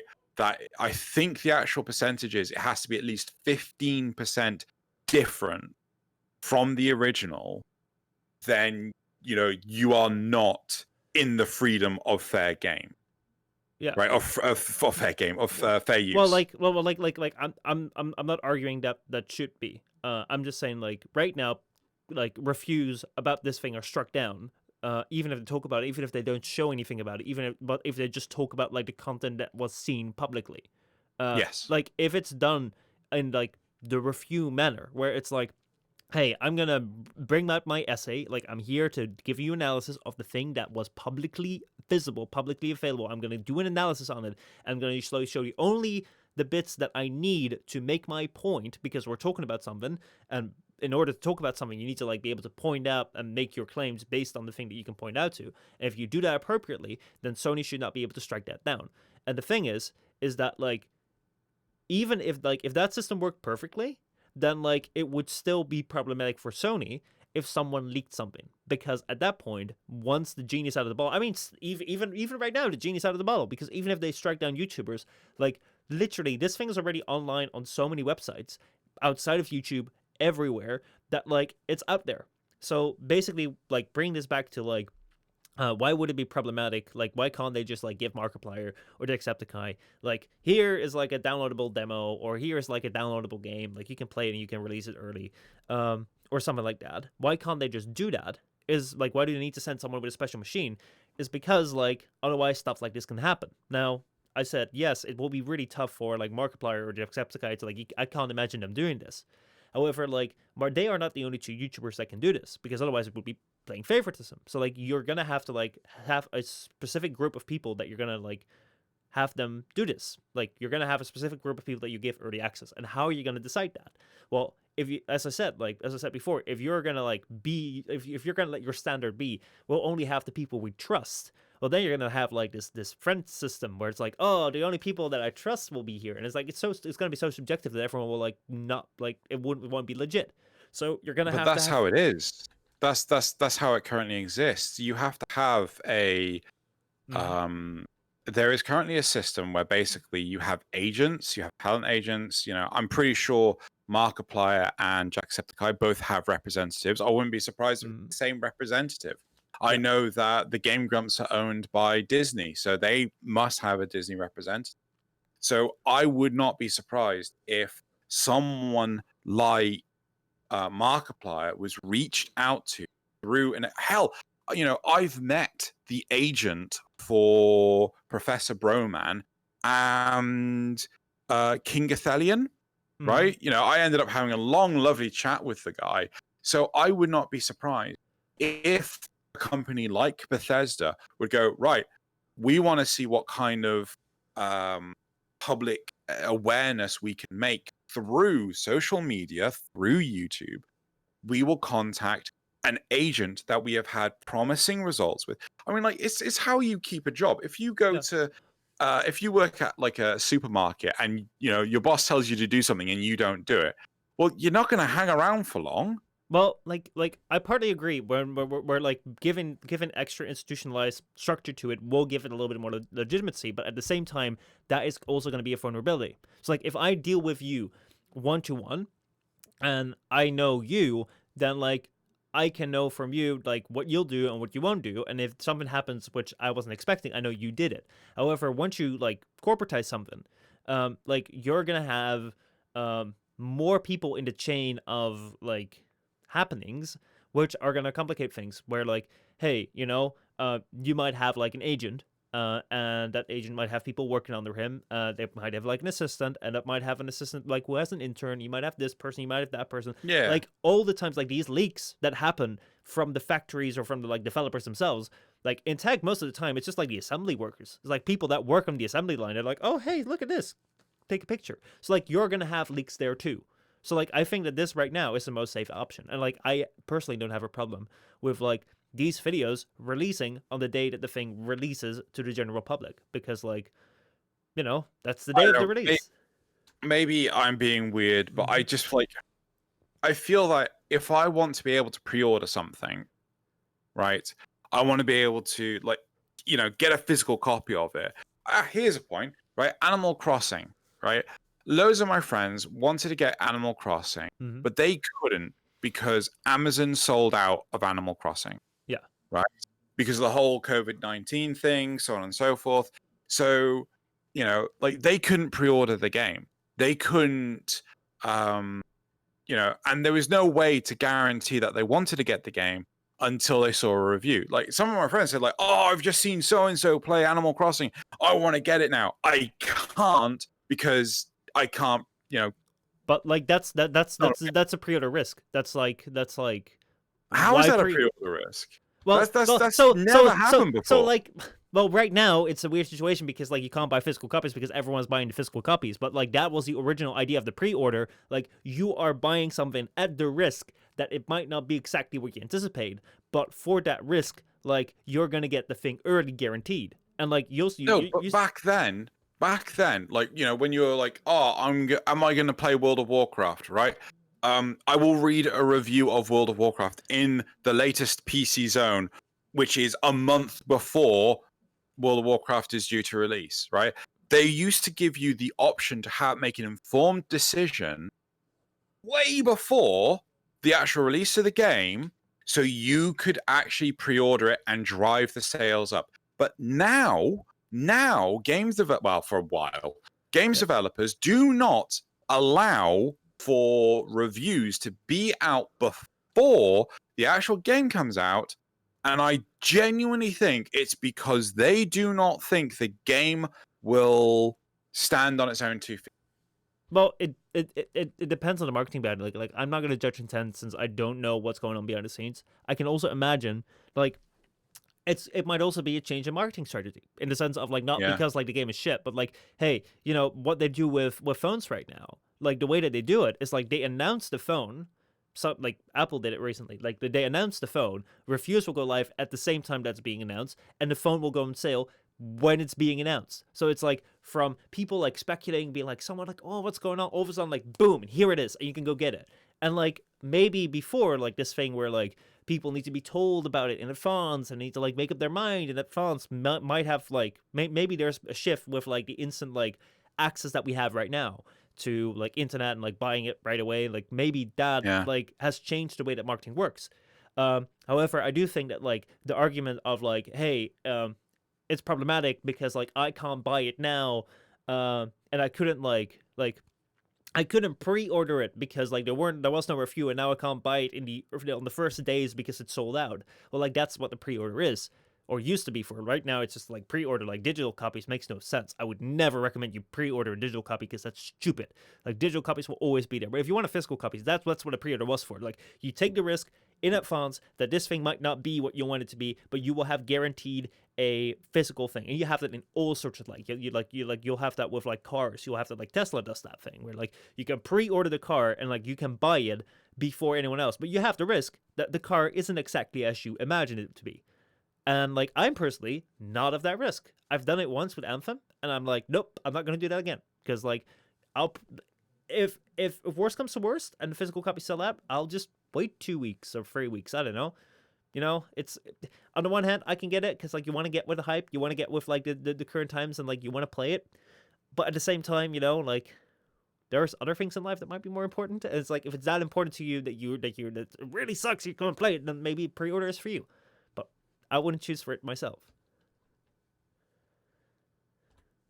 So I was just checking to see if you could still buy Animal Crossing. Holy crap! People are reselling it for insane amounts of money. So yes, you They can probably still are. get it. Yeah, But I mean, like it's in the developer's best interest to like make more physical copies as soon as possible because like they do not profit of the resale value of it. They only profit from the copies they sell. So like they'll probably get on it to making it as soon as possible. It's just that like, especially right now, it was such a weird time that everyone was like, oh shit, now everyone could play it because like it coincided so perfectly with like everyone being told to stay at home. That was just like an unfortunate moment. Also, I did remember my third point. go My, on. my third point about what you said was like you were talking about like there are so many like YouTubers that like will do playthroughs, but they'll cut it. They'll cut the footage so I can't see the entire thing. Yeah. So like I can understand that like that's not what you're necessarily looking for. I would not blame these YouTubers for doing that though. because No, I would. it Yeah, I it don't. completely depends on like your intent of it. I'm personally not a big fan. Like I'll do gameplay videos, but I'm not gonna show the entirety because I've done that before. But it's really boring, I find, because like I'm not necessarily like my goal is to deliver you a piece of entertainment, like something that you can enjoy, and the enjoyment is like me and the game. Because if it was just the game, then it becomes a little bit of a gray area. Like, if the only thing that I'm supplying you is the game, then like, am I not invading on the copyright of the game? But if it's like, if I'm bringing you an entertainment thing of me and the game interacting with each other, then like, it's a product for me. So like, I really like do the cutting because otherwise, like, you're gonna have the loading screen. It's gonna take so long, and like, I generally don't like that.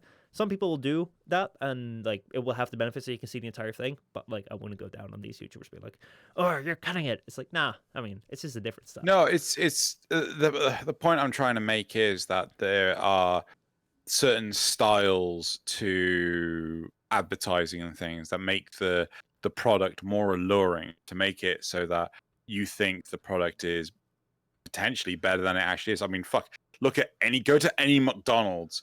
The burger you look at on the actual menus is nothing compared to the burger you receive in the wrapping, right?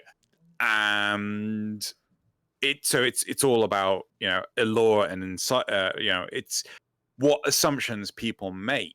So it's trying to convince people to make a poor informed decision, Yeah, that's right? what Not a advertisements poor do. decision.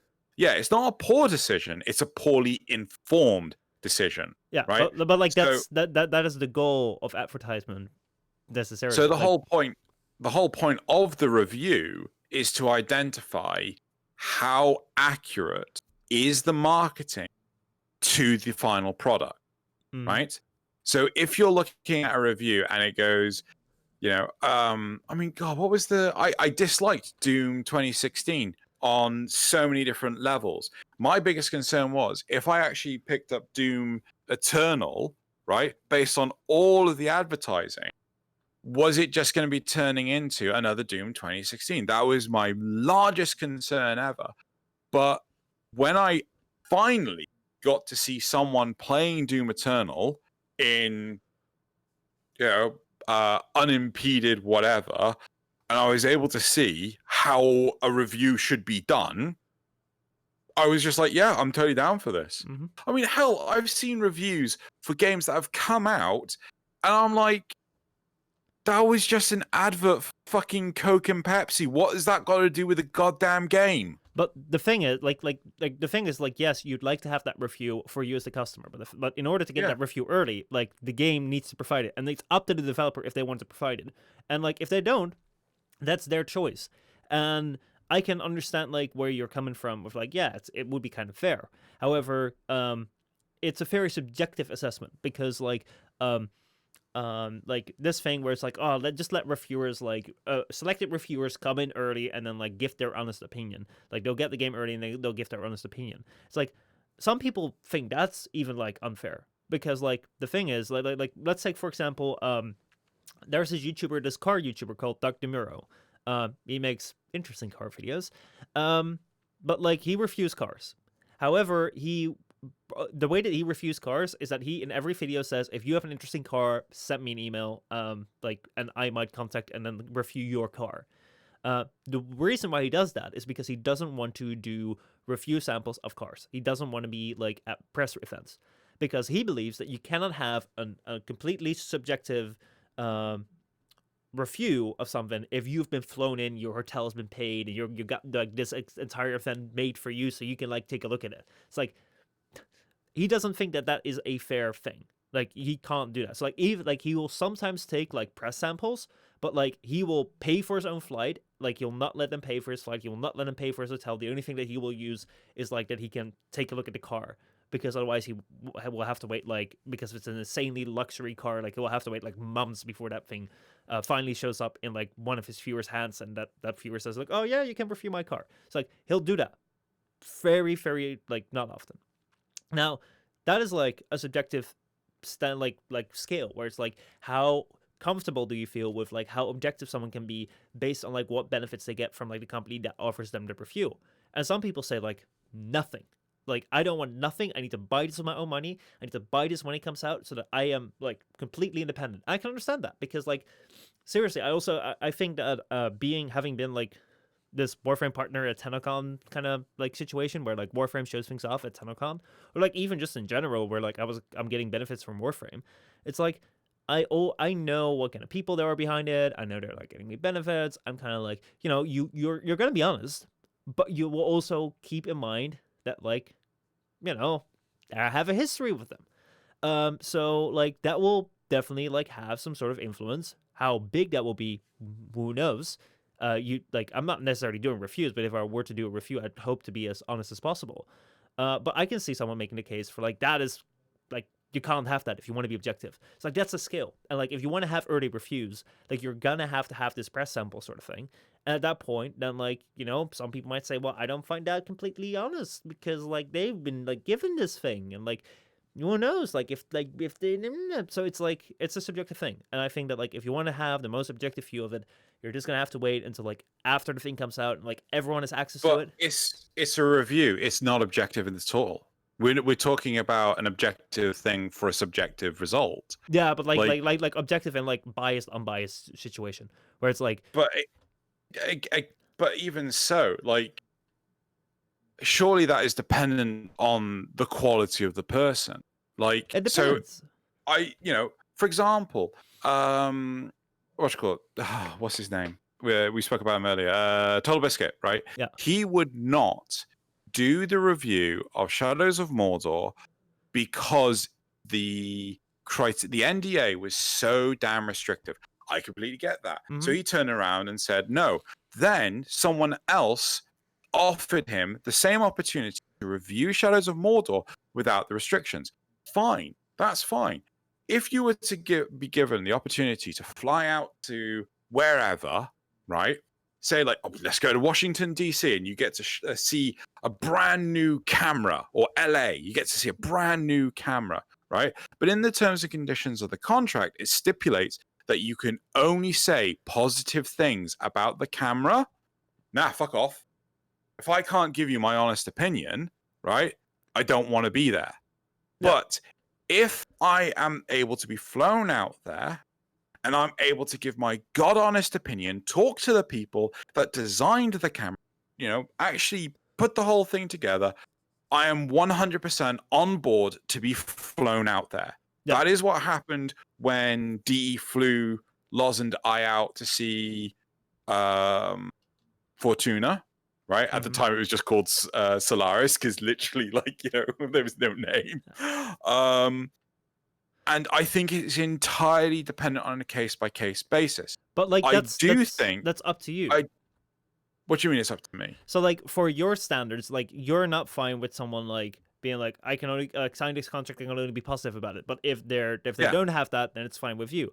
Well, some people may say, like Doug DeMuro, they may say like, even then, I'm not happy with it because if you're going to be flown out by people early on and you're going to have a stay paid and you're going to like meet them and like sit down with them and talk about it, like you're going to form different opinions than if like you're never in contact with them at all and you just bought it yourself.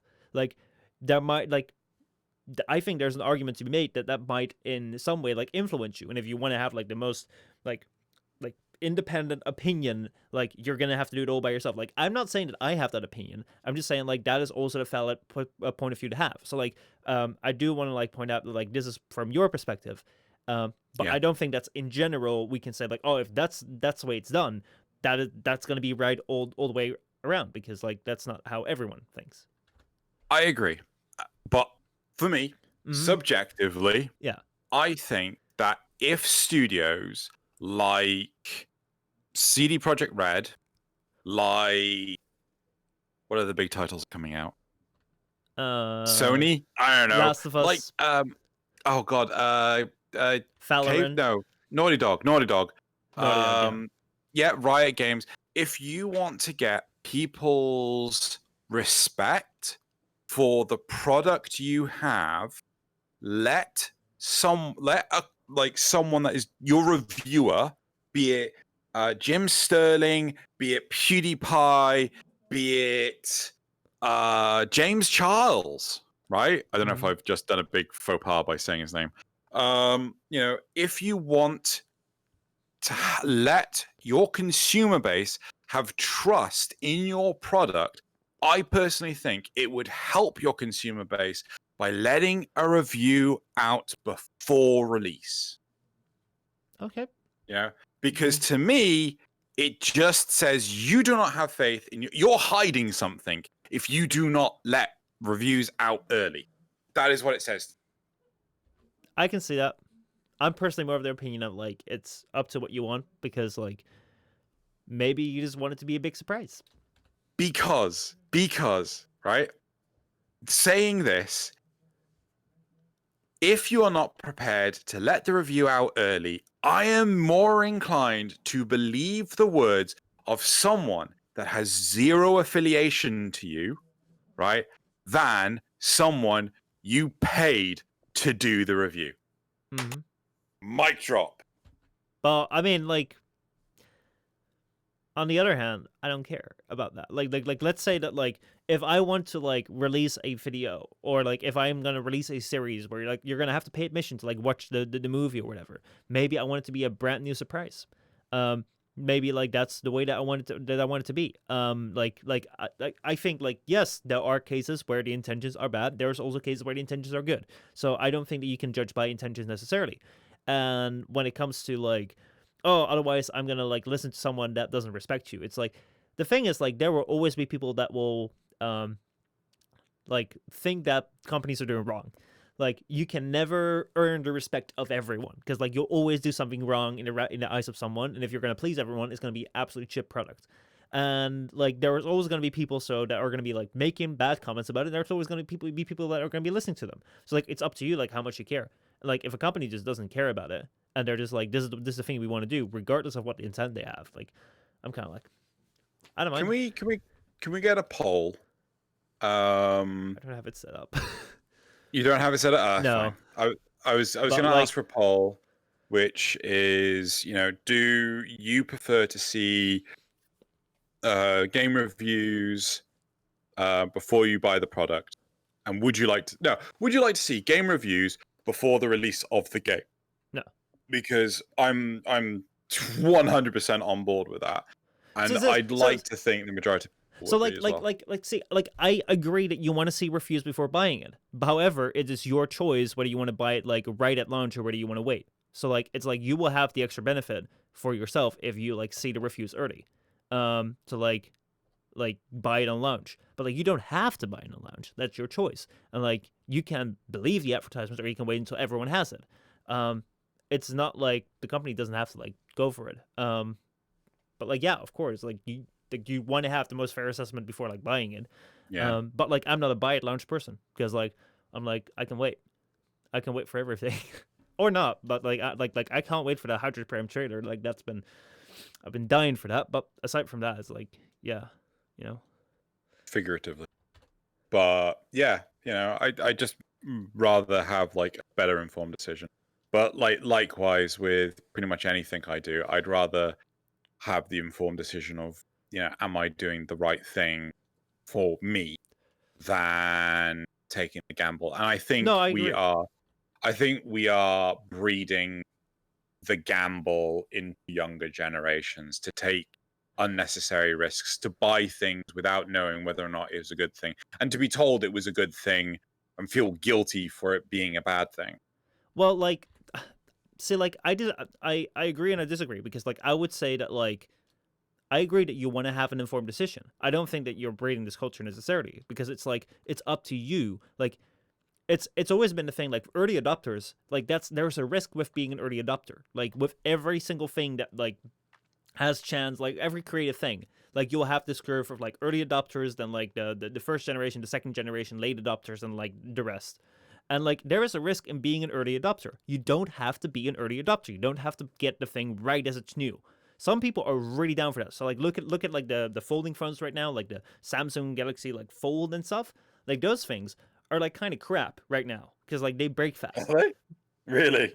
Yeah, like the thing is like they made this phone which is like two phones connected to each other like that, and like it folds, but the screen is plastic, and it's like it's kind of like it's not as strong as like a normal phone because it's like a brand new thing. Got a However, hint. like it costs like $1,800, and people are buying it because people want to be very yeah, it's $1,800, and people are buying it because people want to be early adopters. They want to have this new tech. They want to like have that, and it's like, well, like if people want to buy that, it's their choice. If like it's better to wait. It's safer as a smart investment to wait a couple of generations until the thing has proven to be functional and fine and good, but it's no longer new and sexy. So like some people just want to have the thing when it's new and sexy. So the same when it comes to a video game. It's like if you want to buy a game and you want to be informed, I would tell you be informed. Like wait until you like have all the like information about it, and then make your decision on that. Maybe wait until it's in the game in the game store and like play it in the game store or whatever, or like watch streams about it. But like that is the risk that I think you take when you are an early adopter. If you want to get it on day one, it's like, of course, it'd be nice if you can take an informed decision, but like if you want to be an early adopter, like you can't always get that because that's what an early adopter is. You don't know, but the benefit is that you have it early. So like that's kind of where I stand. Is like, yes, it would be nice, but like if you are so adamant on like having it early, it's like, you know, that's having it early.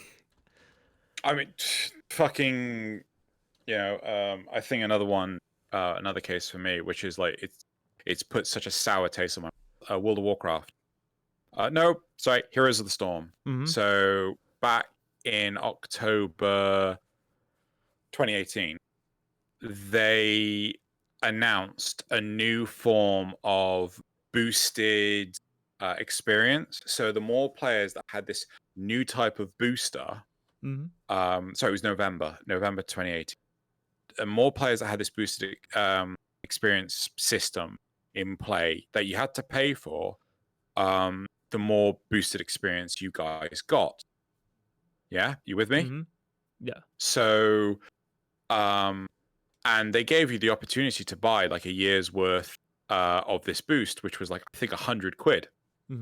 2 months later, they stopped supporting the game.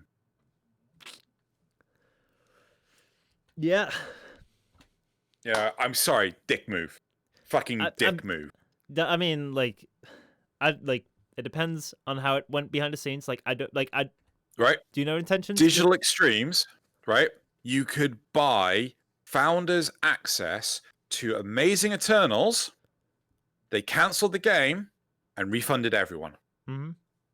Well, like sometimes they're capable. Sometimes people have good intention, but they're not capable because there's also like bankruptcies where things happen and then they can't pay it back. Yeah. And sometimes there's bad intent. Like I'm not saying there is no bad intent, but as long as I don't know the intent behind it, like I don't want to judge the intent.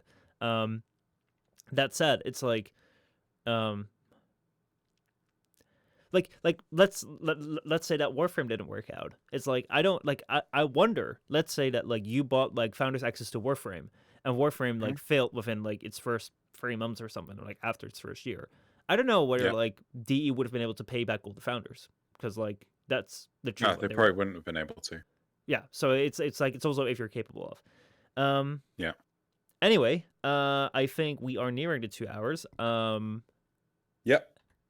Yep, we're not far off. So should we see if the community has any questions for us? Yeah, let's do that. If you guys have any questions, feel free to leave them down in chat below. Sadly, we're not going to be able to talk about mobile gaming. Oh boy. We'll leave that for another time. To be honest though, I think mobile gaming is a real thing. I think it has such great potential to be this huge thing. Yeah, no, I really do. Seriously. So like very quickly. I want to say two things. Number one, like the thing that we were going to talk about is that like they've been leaks have been coming out about what is it? Samsung's new GPU, basically, graphics unit. So like basically last year, Samsung and AMD teamed up together to like make a graphics chip on Samsung phones. So like this is the weird thing in the world of computing. Like you have two giants when it comes to like GPU graphics. Like when it comes to like creating graphic cards, like they're NVIDIA, and they're like AMD, and none of these companies have done anything in the mobile space. Like all of the graphics chips on like mobile phones are made from like Samsung makes their own, Apple makes their own. So it's really weird if you think about it that you have like these big giant like companies that know exactly what they're doing in the PC market that haven't gone down to mobile. So right now, like last year, AMD and Samsung teamed up. And like that's been really interesting because like also like the thing you got to keep in mind, it's not just like the experience of like, oh, these engineers know better how to craft these things. It's also patents. And that's also like the thing why people thought that like Samsung and AMD joined together, because like Samsung has had to like build these chips like from scratch, but also has had to like avoid all the patents that have been claimed by like AMD and Intel. For, like, Patents. Sorry, I thought you said pans. no And I'm patents. like, patents. Okay, sorry. Patents. So like right Patents. now they're able to use these patents, and they've made their first like chip, or like it's not out yet, but like it will come out like soon. And like there've been tests comparing it to like the Galaxy S20 Ultra, which is like the latest brand new most powerful Samsung phone, and like this thing, which is like the thing, and like the scores were 3 times as high on like the benchmark tests, pushing like the thing up to like 181 frames per second. Like seriously, like that's pretty insane on like Yeah. a phone. And like I've recently, I'm gonna admit, I have been a bad boy. Like my friends have been telling me like, oh dude, we've been playing like Call of Duty on our phone. Like like these are my friends I used to play Call of Duty on my PlayStation with. So I downloaded it. Yeah. And like then I discovered that I could like link up my PlayStation controller with Bluetooth to my phone. So I did, and I can literally play like Call of Duty on my phone with a PlayStation controller and runs rather well. And then I was like, Yeah. well, what if I like hook up, like I have a USB-C dongle to like HDMI. What if I hook up a display? And I can literally just play on this like 4K display, like not in 4K, but like in 1080p. I can play with a PlayStation controller wirelessly. I can play Call of Duty on my PC. Or well, no, not on my PC, on my monitor. Like that's literally what I did on a PlayStation 3. And obviously, it isn't quite the quality of a PlayStation 3 game, but like it runs pretty damn smooth, like really damn smooth. And then like look at like this thing which is coming out, which is 3 times as powerful, maybe, Yeah. as like the thing, like the most powerful Samsung phone right now. If you look at the amount of storage that these things have, like over a terabyte, like some phones come packed in with, and like they have more RAM than MacBooks, which is like, well, that's not very impressive, but like still, they have more RAM than MacBooks. Like they're powerful as fuck computers, and everyone has them. It's like, yeah, it's pretty insane. My point was that I think that mobile gaming can be a real thing. It just really depends on people supporting it, people making games that are tailored for mobile. Like Hearthstone. Hearthstone is a bloody good game for mobiles, right? It was tailored for mobile, but you see things that are just like half baked. Oh, Raid Shadow Legend. Well, see, like the thing is, like I put up in the document like that we could talk about, like there's like stats where like there's so many gamers, there's so much money in this thing, it's an insane amount of money. But I think one of the things that I want to talk about is like how can these things be taken seriously? Like what, like can there actually be, like the thing that I'm wondering about is like when was the last time you heard about like a successful phone release? Like that it was like a conference and like they were like phone game, woo, and everyone's like yeah, I can't wait, and there were like advertisements all over TV and everyone's like getting ready for it, like everyone's getting ready for Cyberpunk 2077, and like I don't think there has ever been. And then like I was wondering like what needs to be changed in order to have that. But then I was thinking, like, does it need to be changed? Because, like, think about it. Like, it's already making a lot of money. Now, like, we might say that it's like, oh, well, like, it's not really a gaming market yet. But, like, what are games? It's like, I think the majority of games that are being played. Because, like, I don't know if you have, like, if you remember this time, around 2013 to 15, like, there was this time where, like, Ubisoft and EA and, like, all these big publishers were, like, pushing, like, ports over to mobile of like their FIFA franchises, of like many franchises were ported over to mobile, because then like they can play like the full games on their mobile. But it didn't catch on, because like what I see a lot of people do, like seriously a lot of people do, is like they'll play like a game of like cards, or like they'll play like the Candy Crush thing, and like because like it's just mindless. And I think it's the market right there. It's just so many casuals that just love playing casual games. And maybe Yeah. that this platform is just brilliant for people that just want to play casually and they're not interested in like any of these announcements, and it's doing very well, and you'll never see these announcements because like these announcements just don't line up with the target audience of mobile games because just the way that the platform is designed. Yep. Cool. Right. So I think we're done for this episode. I've not seen any questions appear in chat, which I'm not surprised. I did see a certain Grid Arc. So Yeah, he said that. I mean, the world is working on killing people right now. I would not necessarily say that people need to die that will fix things, but yeah. Let's see. Steph asks a question: how long can the market take to recover? By you, if there's a suitable question. It probably relates to like the coronavirus thing. Like how long will it take before the market recovers? I don't think we're both study no, economists. I wouldn't. Yeah, I'm not an economicist. No, but like I think if I just have to give my layman's idea, which is like, don't take this as any fact, I would say like it could take a long time, it could take a short time.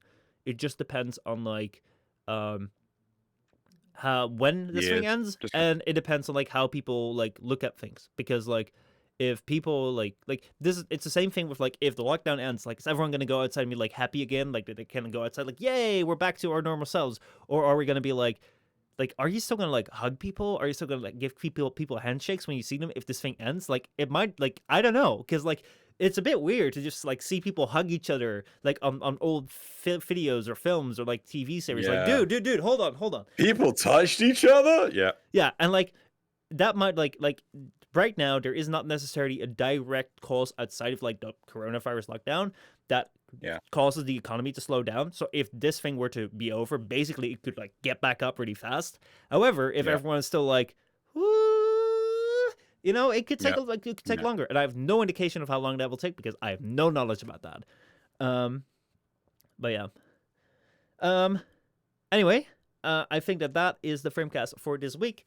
Next week we will be back with some other Framecast. Maybe we'll see if we can like get someone on to talk about Destiny and like the Warframe and like the live servers on like consoles, because I think that there's a lot more to talk about there, which I haven't seen anyone talk about yet. But anyway, maybe that will be for next week. Maybe we'll do something else for next week. Who knows?